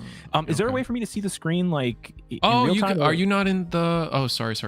Yeah. You can just join the Discord and keep yourself muted. Okay. That's usually. I mean, I could share it with you. I guess. I don't even think I'm part of your Discord. That's fair. I think I'm still in 3 Swords, but it's definitely on mute. I'm if sorry. It makes you feel good. I'm joining right now. If you send me the link, I'm in. I'm in the treehouse. No. Yeah. But I was gonna say you're like on super mute, so like I don't go there anymore. So it's okay. I understand. I am having a hard time getting you here though. That's okay. I'll just join your Discord. I found the link on your YouTube channel. By the way, anyone watching the VOD, check down in the YouTube description. Join the Eagle's Nest. Oh, that's that. Yeah, that's a different Discord. Join this LGS. Yeah. Let's see. All right, I got you for my actual one because I sponsor. There's a couple of there we go, and then we'll just give you. Okay, we're in the treehouse now. Sick. Then Cookie Run TCG hype. And then you should be able to just see the tables come in muted and easy peasy from there. Okay, I'm muted. All right, I'm gonna join table 1. Oh, you got Turtle Sword playing. Thank you, and the Fresh Prince, dude. Awesome. Very cool. All right, so both players still don't really have a break area. I think Block Arena has a level 3 and then maybe like a level 2. I think they have a crunchy chip, and then I forget what this other card is. It's kind of new to me. Oh, it's so much easier to read here. I was like they played one green card that I had just like, I read it and I was like, nah, it's the level 1 that I just didn't think it did much. Like when it dies, you can eat one of your resources to deal 1 damage to everybody. Just explodes. I'm like, that's a cool death rattle, but this isn't really like a death rattle game right now. Moonlight Cookie, that card's really hard to come across. Wow, actually having one of those is nuts. Oh, I mean, they have the alt art as well, like the one on both sides of the board now. That's great. That's more Moonlight Cookies than I've seen in North America. Yeah, no, and that's why we're letting people use proxies at this tournament, just because like product's a little difficult to get, or it's a little bit of out of a lot of people's price range, and I really just want people to play, so we definitely allow people to. Yeah, I think I would do the same. Like I just feel like I exist in this like semi-official state right now. Like with PPG, yeah. Because I want those to be like, official, whatever. Yes, but yes. I'm so happy that there are other tournaments happening right now that allow proxies. It's like really important. Yeah, no, and I get it. PPG is definitely as official as it comes with CookieRun being the main tournament organizer for was it the national event in December here in Orlando? Yeah, so NA really Champion Cup. Yeah. It's so, gonna be really exciting, by the way. So you guys have to play by the rules a little bit harder than I do. What's up? You guys have to play a little harder by the rules than I do. Well, yeah, but you get to have a little fun over here. Right? That's true. So I'm looking forward to the Restu Pixelborn streams. Like when we get in the tournaments, you know. I mean, I thought about doing Pixelborn tournaments. That could be interesting, but I don't know. Great. It's even more accessible than because, like, you know what I hear time and time again from players right now is that your audience is a little different, right? Because you've built like a Bandai brand and like to some extent, so yeah, obviously, but like CookieRun attacking their main Discord. Not a lot of players have like used their webcam for card games before. Like, this is pretty new for a lot of folks. Yeah, that's what we're discovering too. Like that's something I'm discovering as well. Is just like because we both do. We both come from the Bandai space where webcam tournaments was like our lifeblood for a good amount of like what we did between Digimon and One Piece. That's all you had. That's all we had. That's all we had. So that's all we had. So it was just natural for us to do this. But yeah, a lot of people come from like just the actual CookieRun Kingdoms game. And so the idea of like, oh, just playing over webcam is so foreign. Or people coming from maybe a different card game where it's not as, I don't want to say accepted, but as a tool as used. Yeah, right. Like it's so much different when you have like an officially sponsored format, right? Like when Bandai leans into the online regionals to make travel accessible for everybody, then that really breeds like a culture, right? And we went through our trials already. You know, we went through like the slog of every single tournament, 5 people getting DQ'd. We did that, right? The judges learned how to behave, like the players learned how to hold each other accountable. There's so many hurdles that we've already jumped through as a community that like now being able to take that knowledge and experience and give it to players who have never even thought about this problem before. I think it's really powerful. So like people like you like really prop up the whole community. So I'm so happy to be able to like share your tournaments, like tell people about it, because like truly you come from so much knowledge and experience. Being able to help everybody out is like really important. So and I mean, so do you, man. Like you do a lot of like you've done so much through PPG and Three Swords Productions. You guys did a lot for One Piece and then Lorcana as well. You were trying to do, I think you guys took a hiatus and just kind of did some low ball work after Lorcana didn't pan out for you guys. As you guys didn't just have the passion for Lorcana, right? Didn't have the passion for it. Or what happened? I love that. No. What's the story? You talking about Three Swords or like Three Swords? Yeah. Oh, Three Swords. Yes. So yeah, what happened was all of the people that were streaming with me just moved. Oh, okay. Well, fair. So I never really built up the brand around doing like solo content, kind of like what you guys do. Like I have social anxiety myself, so it's tough for me to like get in front of people like this. And so being able to play games in my studio was great, but then everybody just moved. So, that's so sad. What do I do now? Yeah. All right. Didn't think it would happen, but I've got some friends locally that are really excited about Riftbound, and Riftbound's pretty sick. For CookieRun, so. No, I'm kind of, as funny as it is, I think CookieRun is a little bit more accessible in terms of getting product than it is some of these more recent card games like Gundam and Riftbound. And I'm so sick of the chasing product game right now that I think it was such a fresh breath of fresh air to see CookieRun and be like, oh, I want a starter deck. Oh, my locals just has one. Cool. What's crazy to me, like, and I know we're kind of getting out of that, like, of course, because of the tariffs or whatever, but what's crazy to me is be able to like find an exciting card game and pay $80 for a booster box. 75. Oh, yeah. I saw some like 65. It's so good. Yeah. Take care of me. Like, I just love it. Yeah, like, no. Please. Yeah, I mean, we come from a world where like, a new booster. I mean, I know people are going through it with Riftbound right now. It's like what, $270 for a booster box? Someone was telling me earlier. Every day, every hour. Crazy.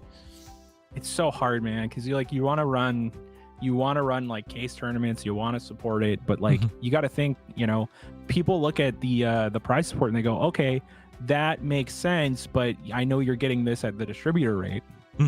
We're not. We're not. When you see prices like that, nobody is getting it at that rate. That's the reason that the price is so high, is because like people just, it's very limited. So usually like running case tournaments and stuff, like this, like you have to buy the booster box, right? Yep. And it costs so much, like it's so prohibitive for tournaments. Like It just hurts on every axis. But yeah, it makes it tough. But like with CookieRun being cheap, it's way easier to be able to be like, oh, 8 people is enough for me to just at least break even and have a show for everybody and give something. That, like, exactly. Where can one find the meta deck list he was talking about? Would love to see a good green list. So there's a couple places. The official CookieRun TCG website runs articles all the time about decks doing really well in the West. Or East, sorry, excuse me, in Southeast Asia, in China, and Korea. But for us, I think for the most part, it's PPG. If you guys post your guys's the results from your case tournaments every time. I think you guys also do your weekly tournaments as well. You post those. We just started those. We just started the weekly tournaments. But yeah, exactly like what Risu is doing. You know, if you want to find like the bleeding edge, like the newest meta decks, you're right here, right? Like you're looking at the tournament play. We're actively encouraging the top players in the nation, including in other games, to come out to these case tournaments. Come out to these webcam events. So you're going to start seeing like bigger and bigger names join the tournaments, like for the case run, for the case tournaments that we're doing. Well, case run is a good name. We should use that. But for but yeah, for the case tournaments, like we're going to get, you know, bigger and bigger names. The players that are joining already, we've already had several from the top 16 of the Brave League. Join us. Those tournaments, like the deck lists coming out of that, are pretty good. If you want a green list specifically, I'm sorry, nobody's really like played like a meta green list. That being said, I'll give you mine. I genuinely think it's like really good, but you have to learn to mulligan. That's like the only downside. Yeah. So I'll share my list with you. Wherever I can just give it to Risu. He can yeah. But yeah, it's pretty good. Meta deck list, like Risu said, check the, I'm not sure where you posted yours, Risu, but check PPG events. We have the tournament results posted there. I just posted a video and it's a Google Sheet spreadsheet right now. I'm trying to get up online on eggmanevents.com eventually. It's been I've been busy, he's been busy, so it's been hard to get like that fully running on the Eggman Events site. No, that's pretty good though.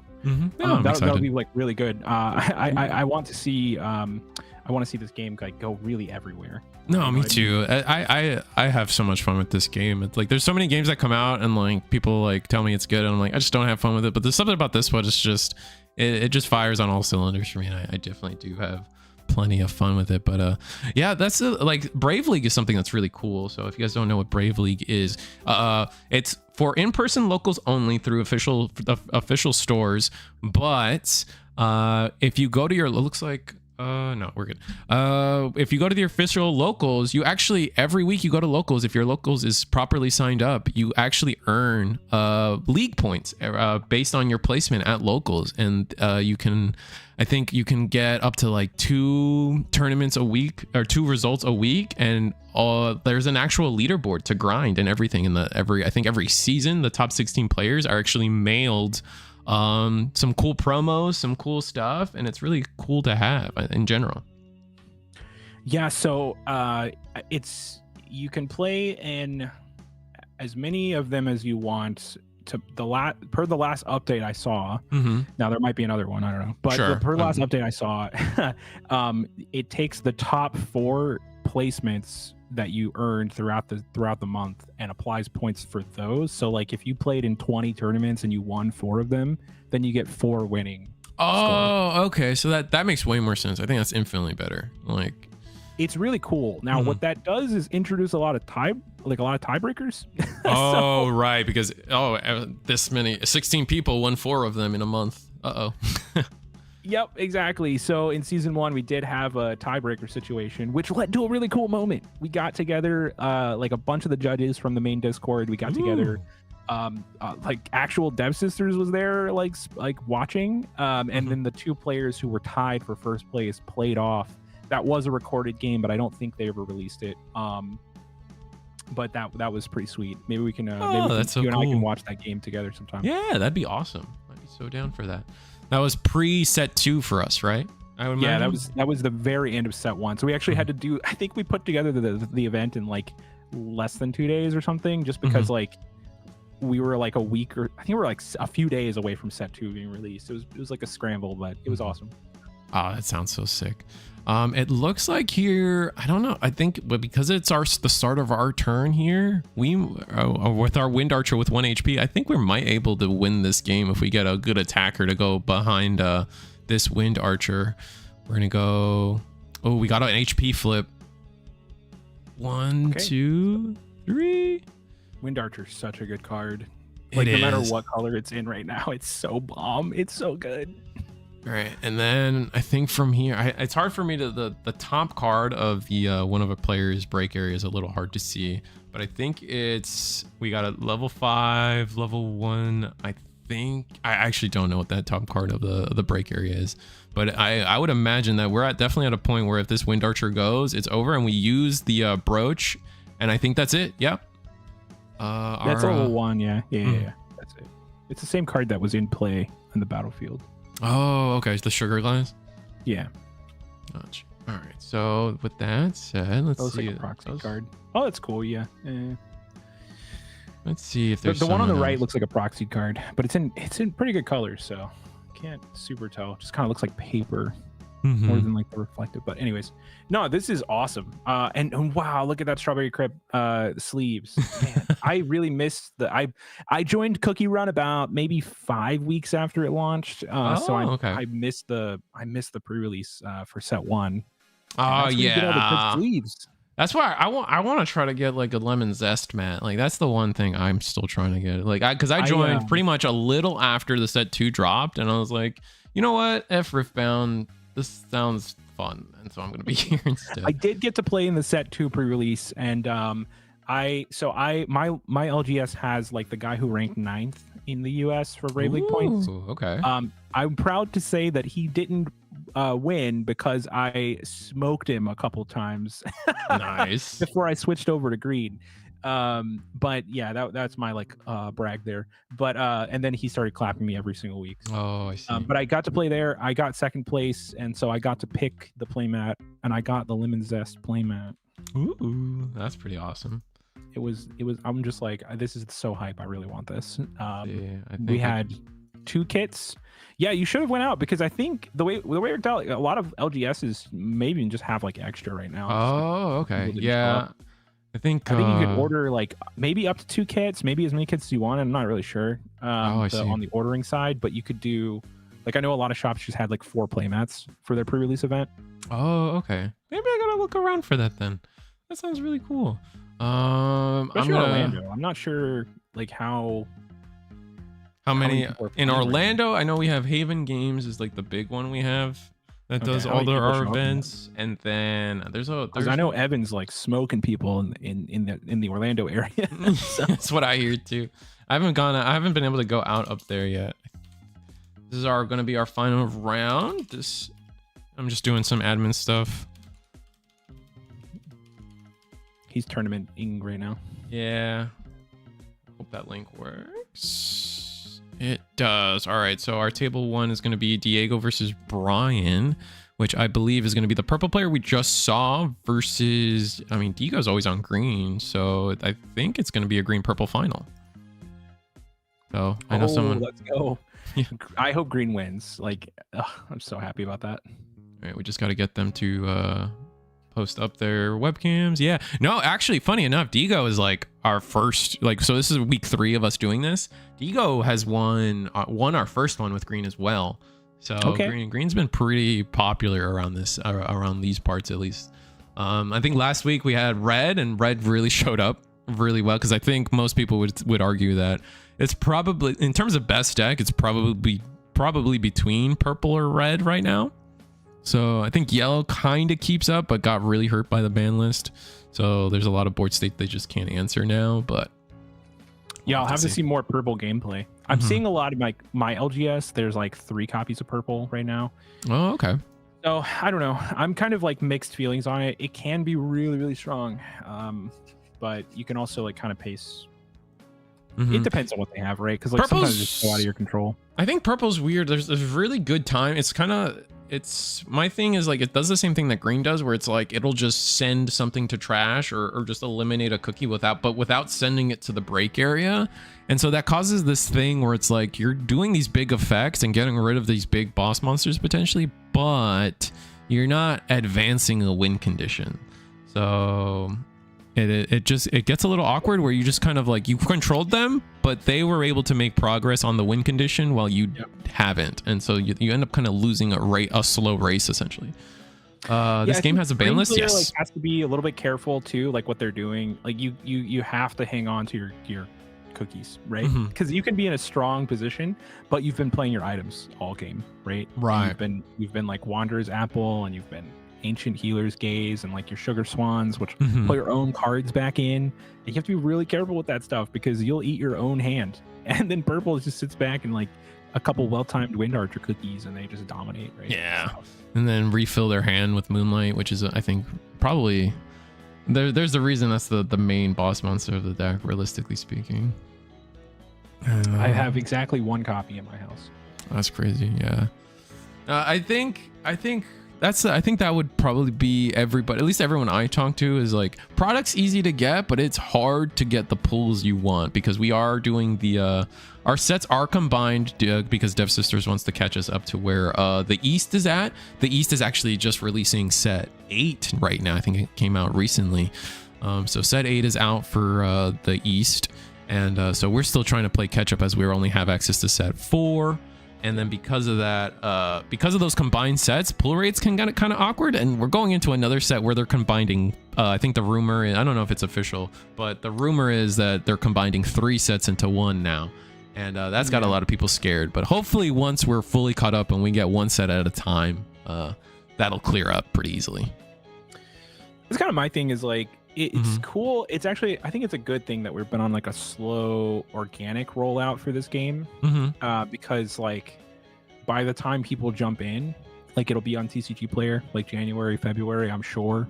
Yeah, I think that's the big thing because like a lot of people also people would love this game to be on TCG Player as well. I think that another game that I was semi into was the Neopets card game, and that was through Ulti Pro, and I guess Upper Deck.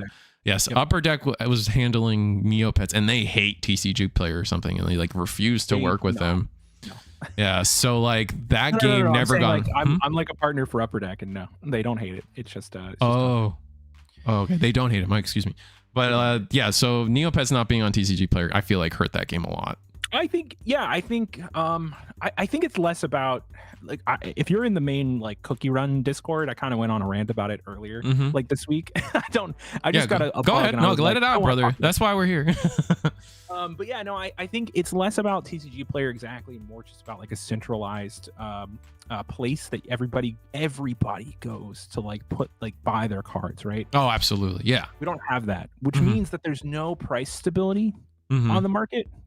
And that's a huge thing because like say you're like a local game store, right? You want to like invest in CookieRun, but there's no guarantee on you're getting your return at all. Like so for a lot of games you have TCG Player, you have like fairly card stable, market, predictable prices. And you can literally just do a cost analysis on like at volume. The percentage pulled is no longer like a gamble, right? Yeah. If I have a 10% pull rate on this card, I can calculate the exact amount of cards copies of this card I'm gonna pull in my purchase, right? But the purchase has to be large enough for that.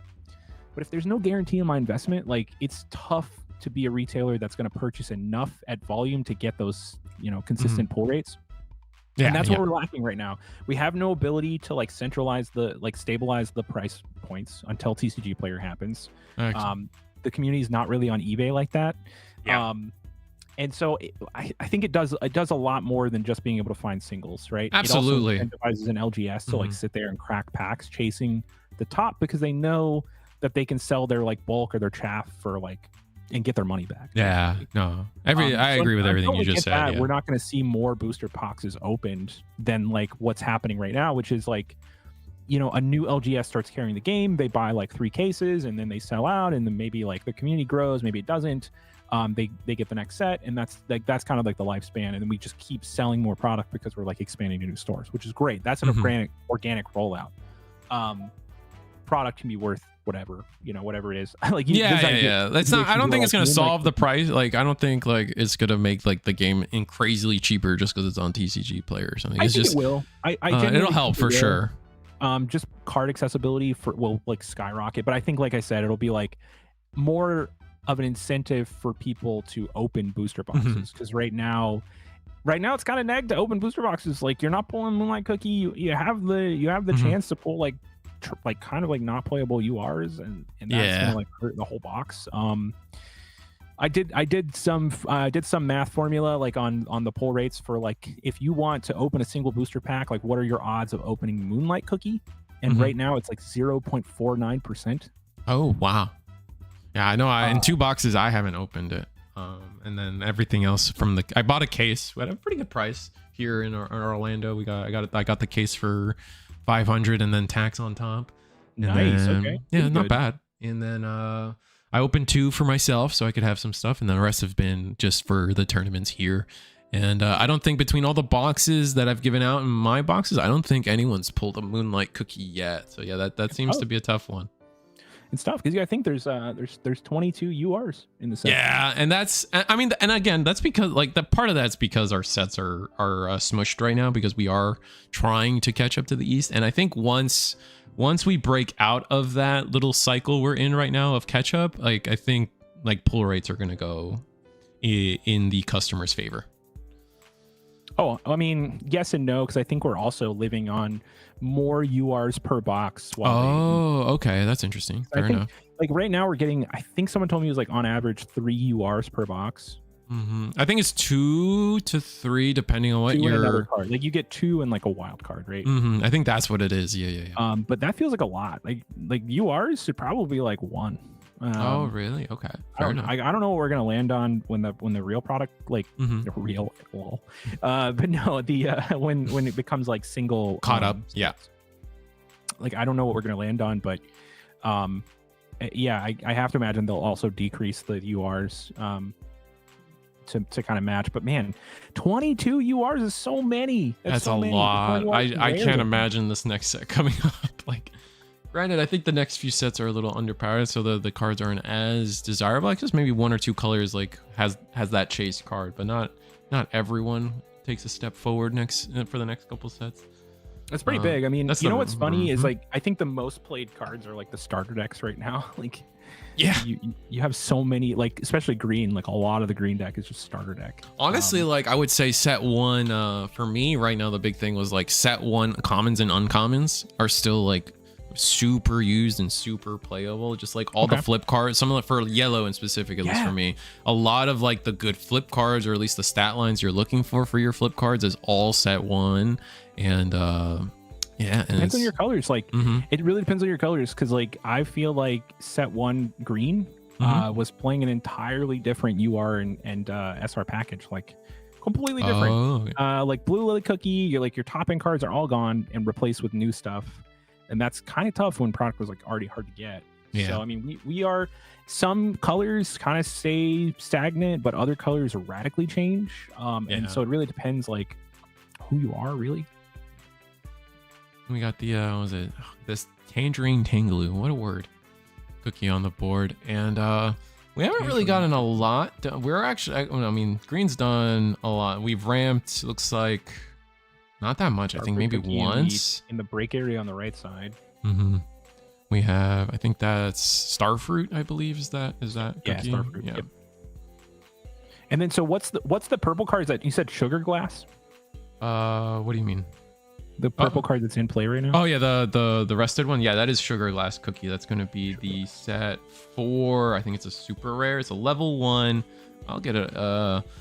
It's a level 1. You place 1 card from activate. For one purple support, place 1 card from the top of this cookie's HP into the trash, and you draw 1 card.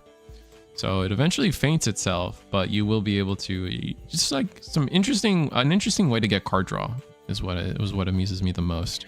Yeah, and he just sacked it off with Forbidden Grimoire too. So you get a lot of flexibility in the L1s here. Oh, and we're gonna go Dark Cacao Cookie here. Nice. The ancient, if you follow the CookieRun lore a little bit, The ancient cookies are like some of the coolest boss monsters for the Cookie Run actual Kingdoms game. Let me see if I can get. I imagine you don't. I imagine you're like me. You don't play the mobile games. Listen, and I'm embarrassed to say this. All right, I'm going to tell you this now and nowhere else. Okay, you have to delete the whole VOD. All right, that's fine. I didn't watch One Piece. I didn't know anything about One Piece going into the One Piece card game. I don't know anything about Cookie Run going into Cookie Run. Ah, all right. Well, so that's good then. It's me too. I didn't know anything about Cookie Run either. Going into this, but so. you know, I'm surprised to find that there is such a large community. I think it's really cool, right? Because when the Discord started and players were like joining in, they found out about the NA Champion Cup. You know, the first thing I saw was people they were trying to organize a cosplay contest. Yes. Bro, that's so exciting. That's like, so cool. There's mega fans for this game already. Yeah, so cool. They're like, there's so like for the Cookie Run game, like that's what I see when, because I try to talk to the players before and after a tournament, and like that's the first thing that I find out from people is it's just like, yeah, I only started the card game because I love the mobile game, and like this is my favorite cookie. This is what I've been doing. I play this version of the game, that version of the game, and now there's a card game, and I'm having a million. It's like their first card game. And like they're having a ton of fun. And I'm like, wow, I wouldn't have imagined the crossover there of player base. Yeah, I mean, I know that they did large marketing pushes on like both sides, right? Like they funnel you into the app. But most of it's about getting like people from the games into the card game. Like, right, because like yeah, of course, you have like the code. That code's super valuable, by the way. Yeah, I think it's worth like $30 of in-game currency or something. Yeah, that's pretty crazy. Like I had people like fiending for it. They're like, "Did you open any boxes? What are you gonna do with the code?" I'm like, "Well, I have like 10 codes next to me. Do you want one?" Like, that's only $300. Yeah, no, it's really cool. Like I knew nothing about this, and then when you look it up, they're like they have like over 10 games, and like they've won like multiple awards in the U.S. And it's just like how. I mean, I guess I'm not like in the mobile game space, but geez. It could be an age gap thing too. Like I think me and you are a similar age group, and just skipped our generation, or is like a generation before us. So just kind of getting to glimpse into it. I think it's probably a thing too, where like if you were playing card games, you probably weren't playing mobile apps. That's true. That's right. Like well, your money had to go somewhere, and for us, it was card games. Yeah. I think around the time I would have been playing Cookie Run, we were like commentating One Piece. So, you know, a little different, but Tangerine Cookie, 2 HP. This is the perfect time to Sugar Swan Cookie come down, and you know you do have to be a little careful of like Wind Archer cookies from your purple player, but this is a great time to retreat your Tangerine Cookie. Yeah. If we're able to, we have 3 mana open, Ancient Healer's Gaze, maybe even considering one of those. That would be a fantastic use here. Kind of bait and switch your opponent, get a lot of damage into your Tangerine Cookie, but right when it bruises, take it back, right back to the market. Oh, that's a fun way to word that. Let's see. It's gonna comes down. Yeah, we go Lilybell here. This is the one that at the end of your turn you can actually unrest one of your support, which is interesting. Yeah. It also attacks for 3, and look, we're gonna see that right now. So we're gonna like do some high damage aggression here. Oh, but so many traps. That's crazy. Wow. Like as an opponent, you see this, and it does, you know, it's unfortunate that you get attacked for 3, but I will say, like, you secured a break. Like you're gonna advance the board state here on the Tangerine Cookie, but like I said at the very beginning of this match, green versus purple, you probably have to play a little different, right? Like you can't go this like aggressive line where you're resourcing all of your own cookies, because like that's eating cards out of your hand that your opponent's probably happy to see. So I don't know. This is interesting. The green player didn't take the line I was expecting, but possibly took an even better one. Yeah, they might not have it in hand sometimes. Like, I mean, this game's great because there's just so much card draw, but like you go through your deck so fast. There is definitely a possibility. Oh, we're gonna do the Supreme Whipped Cream trap here. What did we trash? Was it like one of the?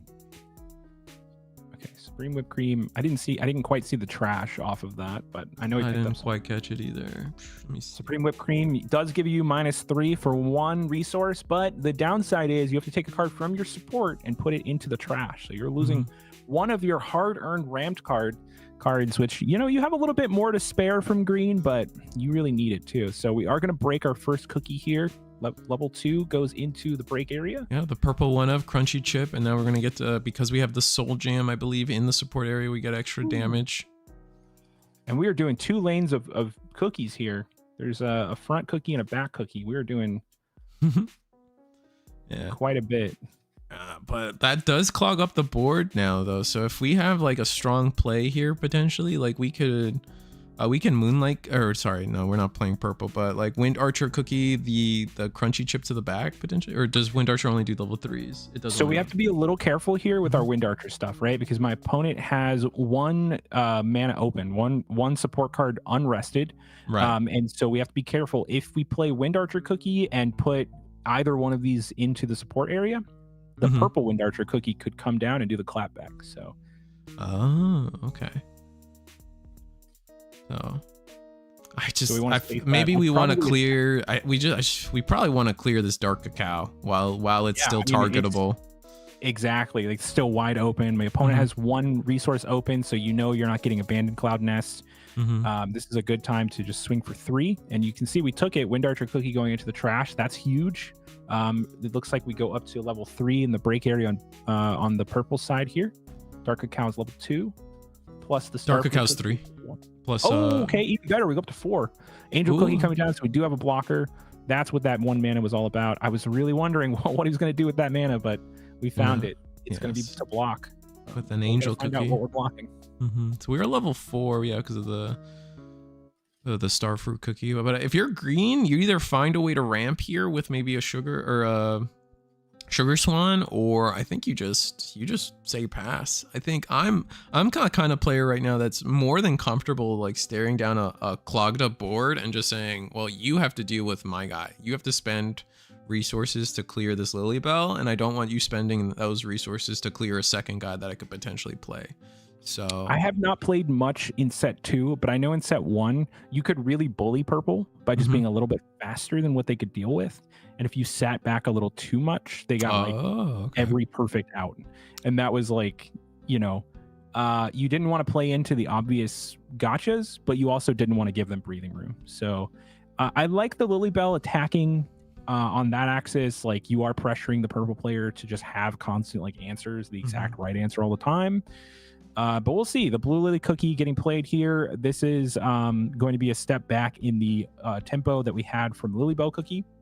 Yep. Kind of playing a little bit at odds here, but we get the stage down too, so that's going to be fun. Got the stage down. That's huge. Yeah, we have to get enough mana to play it. You do not want to start using that before you get to 6 or 7, but we're at 5, so that's just 1 turn away. Good time to use your resources while you got them. So we have 4 resources open, looks like. Yeah. It looks like we want to... It looks like we did pass. So we're going to attack with the crunchy chip. How it comes down to... does this green have? How did they have... They have, I think, a little more than 5. They have... Is that a stack? Like, is that a stack under the stage? Yeah, it is. Under the stage. I think it's a stack. Because we already swung with Lilybell, so I think we're up to 9. Either 8 or 9. I think 9. All right, Lilybell does bite the dust here. And we did block the crunchy chip damage, and the crunchy tip damage, crunchy tip 2 damage went to the Lilybell. Now we're at, that does go to the break area. Now we're gonna go. We can't really attack with the angel cookie because that is also our blocker, but it is one of the set 1 blockers that actually all you have to do is pay a support to block. You don't have to rest, so you can actually get aggressive with it. Doesn't have a lot of HP, but you can block multiple times if you wanted to. I think with that, it only deals 1 damage, so it won't actually do damage to the Lily cookie on the green side because it does have that passive effect to take 1 less damage from level 1. That is once per turn. Not that is relevant right now, but yeah, technically it's only once. Yeah. Maybe if we clear our crunchy chip cookie and we played another level 1 cookie, maybe that effect would matter.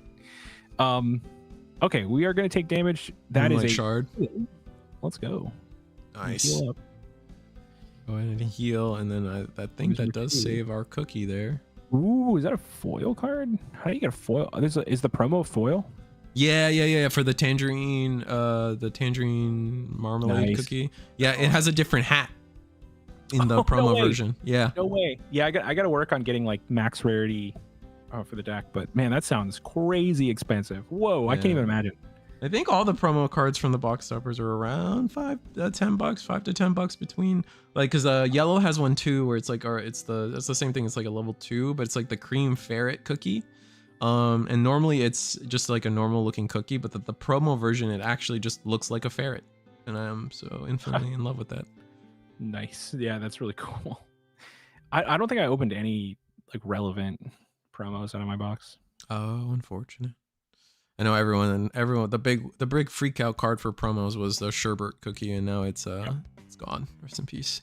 That's a problem that took care of itself. I think now all that's left is like the most relevant ones, probably marzipans.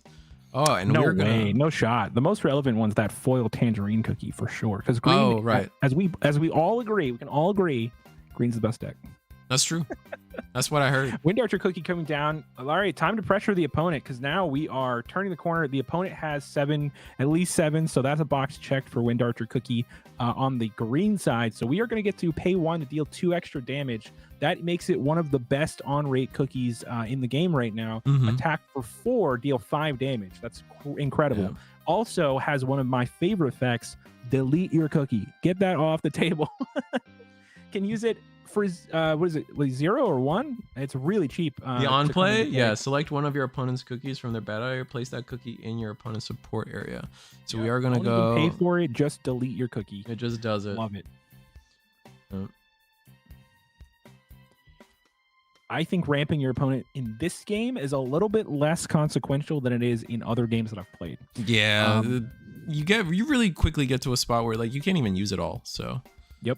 I don't think we feel bad. Or it's still not enough because you have too many L3s, like or you know, higher like attack things on the board. Like your density is just too high. So it's really cool. I think the Wind Archer cookie, like every time I play it, my opponent's like, oh, come on, really? It just feels so powerful, so impactful there. The fact that it gets rid of anything, I think, is the key thing, right? We have a lot of like high boss monsters that will like instantly like faint to level 1, instantly faint to level 2, but being able to all just get rid of 3s just without any conversation is I love this like little crossover effect too, right? Because like it's in a different color, but it does something that is relevant to the color it's now in, but it's not detached from where it was in the previous set. Yeah, like, it still very much feels similar. Yeah, that's so interesting that they're able to like think like on that. Yeah, on like that line. The color identity in this game is pretty strong so far. Like I like green, and like going into set 8 too. I'm like, wow, like because like green really cares about its support area and manipulating that. So like we're only seeing more and more of Dev Sisters like lean into that with the future products. Yellow manipulates the break area. They're only leaning into that even more. Purple manipulates trash. They're kind of pushing blue to be like this draw, discard hand, like really focus on like your hand and constructing a hand and like discarding with that. And there's a little bit of a freeze gimmick as well. And then red's just turns. You get your protractors out, you know, turn 90 degrees and call it a day, which is just, if you're not doing that in red in any card game, is it really red? I mean, I love that universally we all agree red equals fire, fire equals burn, burn equals damage. Like we're at our core, we're all the same person. Yeah, absolutely. Yeah, Crunchy Chip goes in, gonna do some damage to the, I guess we spread the damage actually. So a little bit onto the Lily and then some onto the Wind Archer. What do we got? All right, we're moving. We're gonna go. I hear that a lot at my locals. Everyone's first TCG was Cookie Run. Oh yeah. For Cookie Run players, this is their first TCG. That's yeah. I mean, we're getting a lot of that. I think you know, I think a big reason for that is the other card games. Their player base is looking at Riftbound right now, and it's almost like, I know it's so multi-layered, right? Because like on a high level, it's unfortunate that Riftbound's coming out at the same time as this game, because it really does, like, there's a lot of people, especially in the Orlando area. Like I've talked to Evan, I've talked to Ben, Ferris, like they're all interested in this game, but they have to also be realistic and look at like Riftbound, you know? Yeah. And you just kind of have to, right? It's just... But I think there's something like a little serendipitous about that, because at the same time, that product is like a little bit scarce or like hard to get because like when you're opening boxes, there's so many URs, it's hard to get the exact pieces you need. Mm-hmm. When players cool down from Riftbound and they're looking at like the game that they've been putting on the back burner, product is going to be super available. TCG player will be up, like we'll be Utopia where everyone has free cards. I'm not worried about CookieRun in the long run. Like, yeah, everyone's kind of focused on Riftbound, but like, I don't know. As someone who loves League, like I've been playing League of Legends since before it was League of Legends, right? Like I've been playing MOBAs back on the original Warcraft 3 modded maps and stuff. And like I just don't see like the League of Legends player wanting to play Riftbound. So then it's just gonna be all the same people that like have been jumping game after game for the past couple years in this like card game renaissance we are in. And I don't know if Riftbound is strong enough of a card game on its own. I mean, the thing that's gonna carry Riftbound above all else is Riot Games and the support that a company like that can bring to it. That'll be the big thing. There's a lot of hype. I will say from a lot of like metrics that I've seen, the hype is like less than what Lorcana had. I think so. I can agree with that 100%. Like it's crazy hype, but like there's less. I think someone pulled like search engine histories and like it actually has less hits overall than Lorcana had at the same point in Lorcana's release. So it is like overall less hype than Lorcana was, but you got to think too, like this was not a game that players could like, I don't know. It wasn't like Bitcoin where you just like get in early and you're able to like get product for super cheap. Like people knew this game was going to be hype. And so that kind of messes with things too. Like that's what I think I see your point, you know, because I completely agree with it. Like I tried to get into Lorcana early because I thought it was like, oh, this is gonna be fun, and then I realized once I tried to get into it, I realized, oh, product's a nightmare.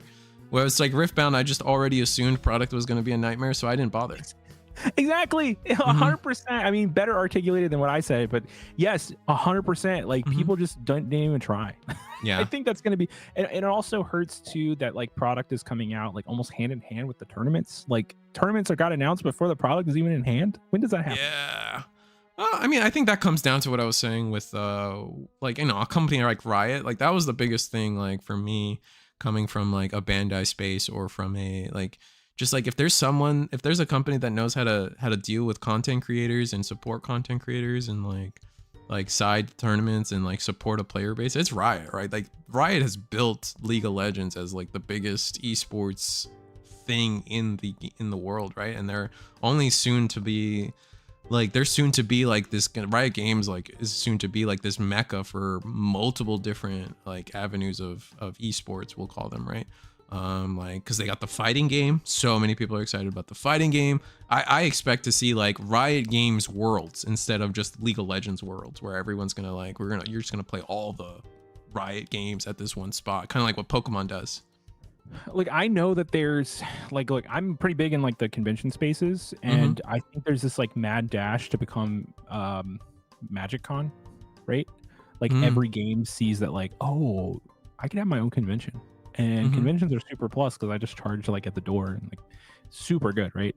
I think a lot of companies are going to start like folding into this like convention thing, which Bandai's doing it, right? For sure. Kind of funny, I think really cropped up like post COVID. Everybody's just like, all right, conventions are back, baby. And so let's all become one. Yeah. So it's an interesting like celebration of our game, lift everybody up, but it's also a way really cleverly like on the Bandai side, right? Like you get to put a massive amount of production value behind games that like otherwise wouldn't necessarily deserve it, right? So like putting them all in the same room is so advantageous for like sharing, like dividing your wealth almost, right? Because one piece is like the money maker, right? But you can take that one piece nationals that you're doing, put it inside like Bandai Card Fest or something like that, and boom, you've got like now an excellent, like incredibly, visual like tournament for every Bandai game. It's great. Such a good idea. I believe you when you say like Riot is looking to do the same thing, because like makes sense to me. Yeah, absolutely. Like I don't see how else it could go. And if they don't, then like maybe we were right for going on the CookieRun hype train. CookieRun has staying power. The people that I've seen that are interested in it are like They're not looking anywhere else. From the L0 to One Piece to the fucking like game designers for Star Wars to like the top Orkana players, like such high level and like competitive people are looking at CookieRun right now, and they're not in yet, but they're looking at it, they're talking about it, and for a brand new card game that has like whatever it has, like it's so incredible, really. I think, and if you I mean, obviously I have a better perspective because I was there, but at Gen Con, at New York Comic Con, CookieRun ended up being the breakout game like every time. Like standing next to Gundam, standing next to Riftbound, you could not buy a ticket or you could not get into the demos for CookieRun because it was sold out. Like it was just packed. Oh, wow. They sold out of like basically everything at their booth. They sold out of the playmats for Gen Con. Crazy photos coming out of like New York Comic Con. Like this game is like, once people play it, they're like, all right, I'm gonna go get my friend because he's gonna love this. Like, and so it just grows. That's gonna be sick. I'm really excited for that. All right, so this game has been pretty. This game in front of us has gone pretty slow, but it looks like it's been, for the most part, in Green's favor. I'm seeing like we got the Lily Bell, we got a different cookie with the tangerine cookie in our break areas, but Purple's got multiple level 1s. I think we're break area 6 now, with the potential to lose with the cookies we have on board between Angel and Moonlight Cookie. But with Moonlight Cookie actually getting its attacks off and being able to draw us cards, actually net positive every time the Moonlight Cookie attacks, we're gonna be able to build that hand size up and actually be able to trap and have items available to close out this game. So I think it's coming down to the wire. We're actually gonna attack with the Angel Cookie, and that clears Wind Archer. Crystal Light gone. Milky Way Cookie, interesting. I guess doing it for the swag, for the drip. Got to put the Milky Way in for the drip.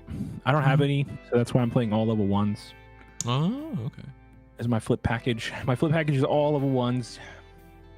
Yeah, I think I've run mostly level 2s for mine.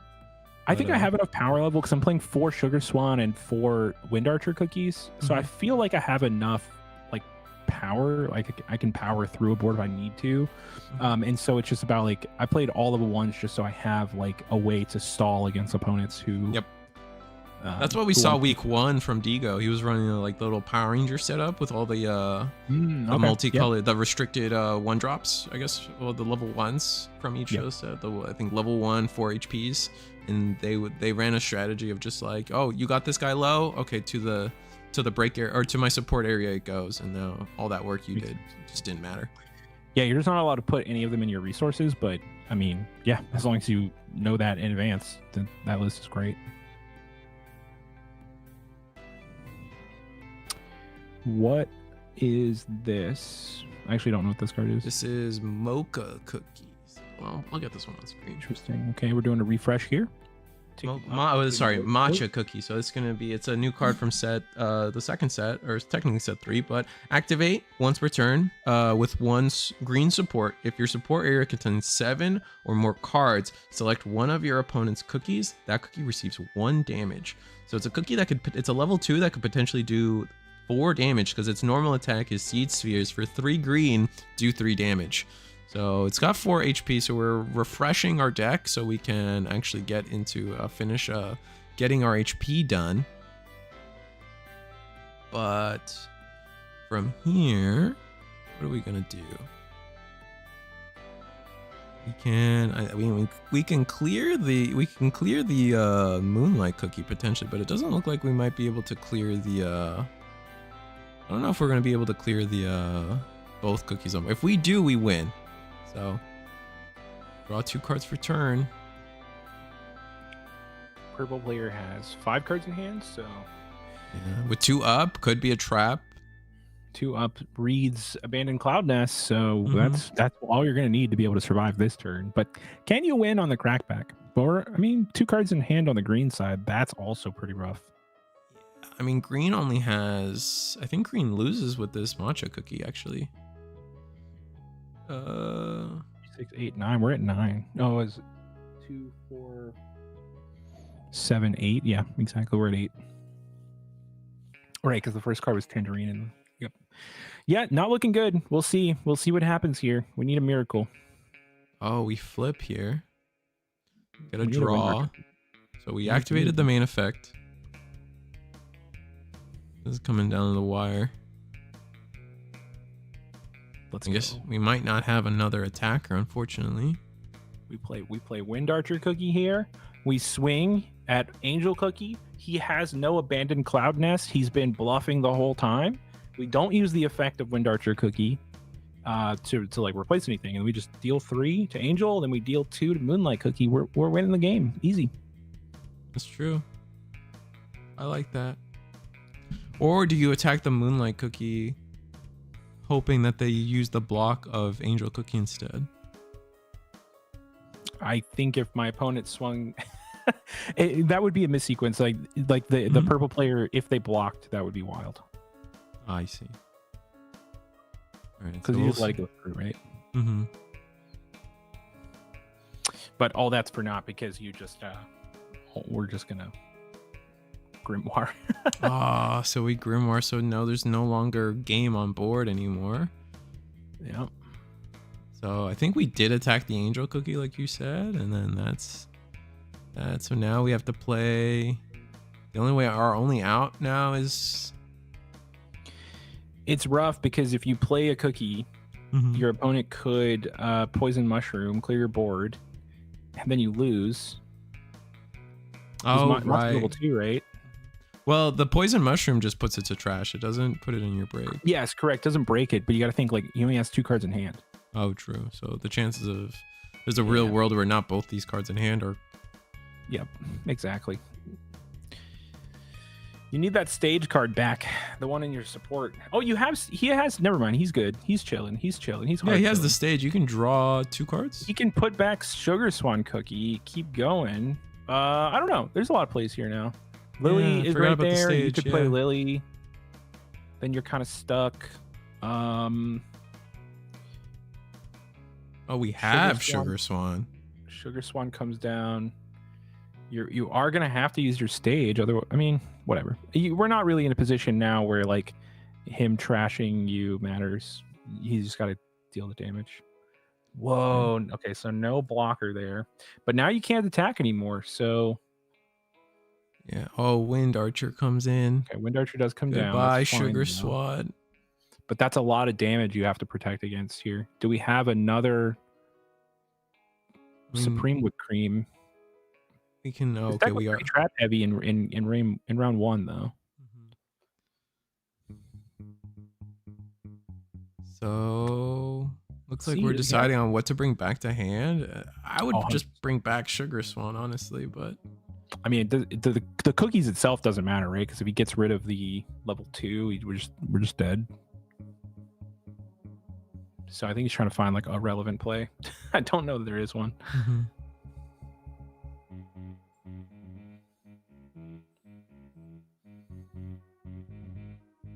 I guess he could have had like a level 1 cookie that he put into play, and then swung on the Wind Archer. Doesn't really do much, but it does chip him a little bit. You don't lose for having played that cookie, and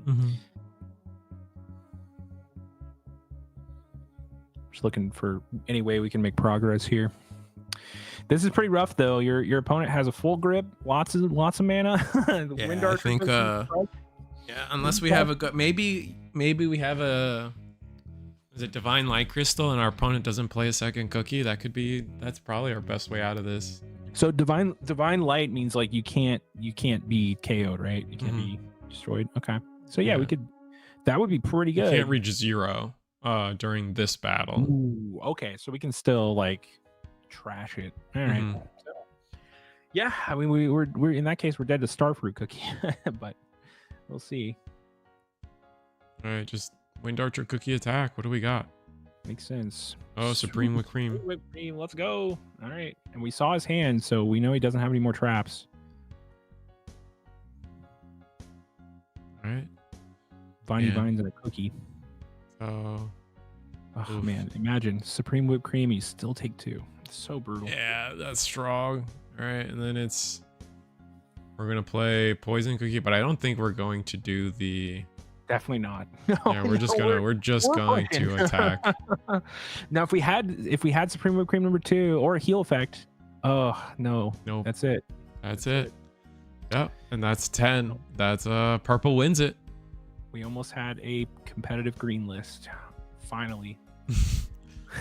No, I think this deck list was really cool. I'm gonna give this one a try. Yeah, a lot more traps in this than when I play. Yeah, for sure. I definitely post every I'll be posting these lists tomorrow. So let me see if I can get us a commentator. You said you post them in a video? Yeah, I'll post a video, and in the description I leave a link to a spreadsheet where everybody's deck list is just, there's a link and you can easily pick it up. So tomorrow, if you guys are looking out, I'll post about who the top 4. I'll make a little pie chart for the top 4, but every list from tonight will be made available. Nice. Thank you, Steven, for coming out. It was really fun. Definitely. Ooh, look, my name's there. Let's go. We haven't.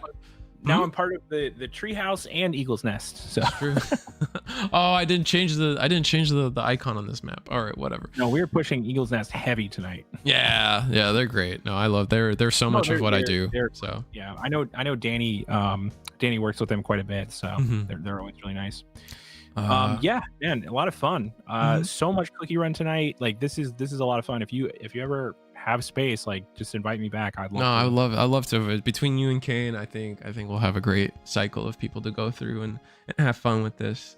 I am looking to maybe push this back 30 minutes, help us for a start time at 8:30 to help our West Coast players a bit. But other than that, I hope you guys had a great night playing tonight. I hope you guys had a fun time watching, and I hope for more Cookie Run. Definitely check out Steven. I know you guys for PPG are running a case tournament this Saturday, so go check that out, along with a win a box on Sunday, I believe, as well. Yep. So 2 tournaments coming out for PPG this weekend, so definitely check them out. And then at the end of the day, we are ever approaching to that PPG event in December, where it's going to be the national tournament for Cookie Run, and where winners will get shipped to Korea to play in Worlds. Is that how it is?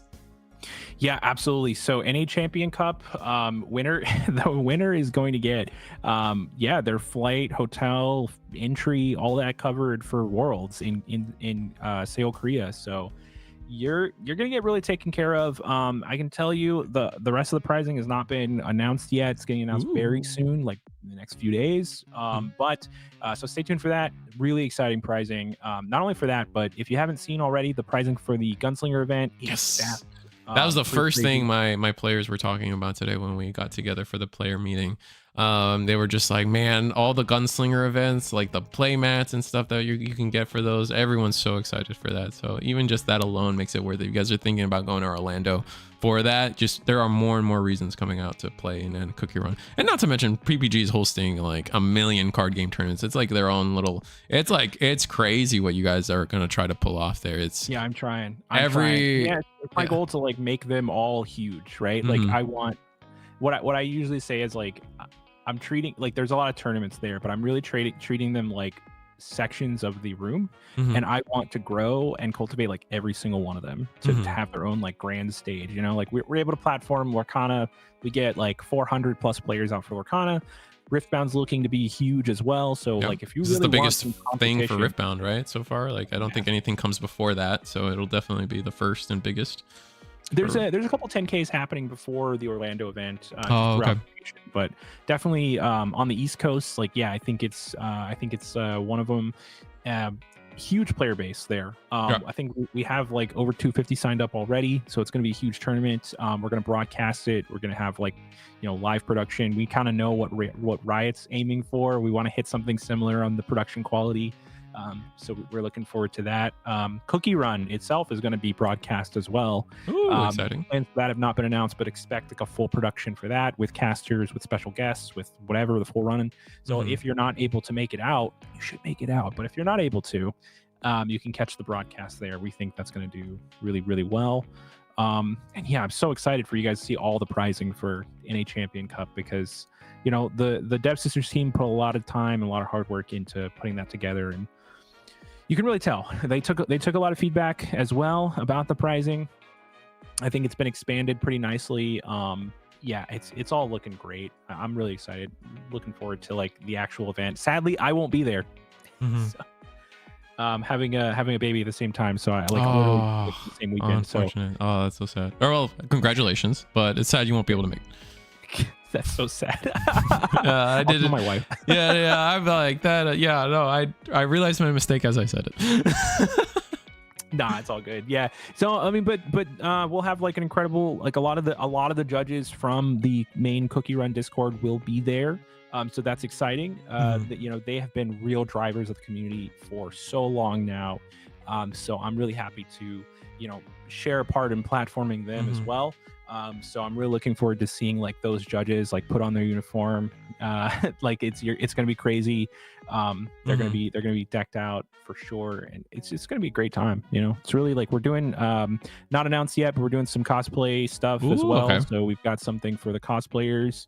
You know, they're gonna have their own little not competition, but they'll get prized for being you know, kind of like some little mini celebrities really at the show. Like super looking forward to that. It's gonna be fun there. We're doing you know, one big thing for us is that we're doing side events that don't require you to bring a deck.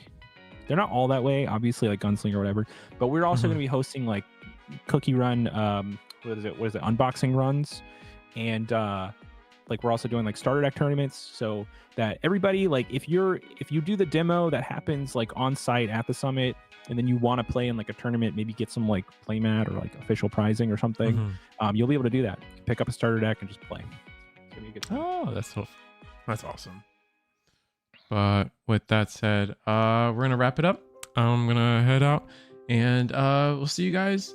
See you guys next week, or see you guys. I think this Sunday I'm doing a Digimon store tournament, helping Hyper Coliseum and the boys in Illinois out with that, and then we might be doing something Saturday as well. I'm not sure. We might figure it out.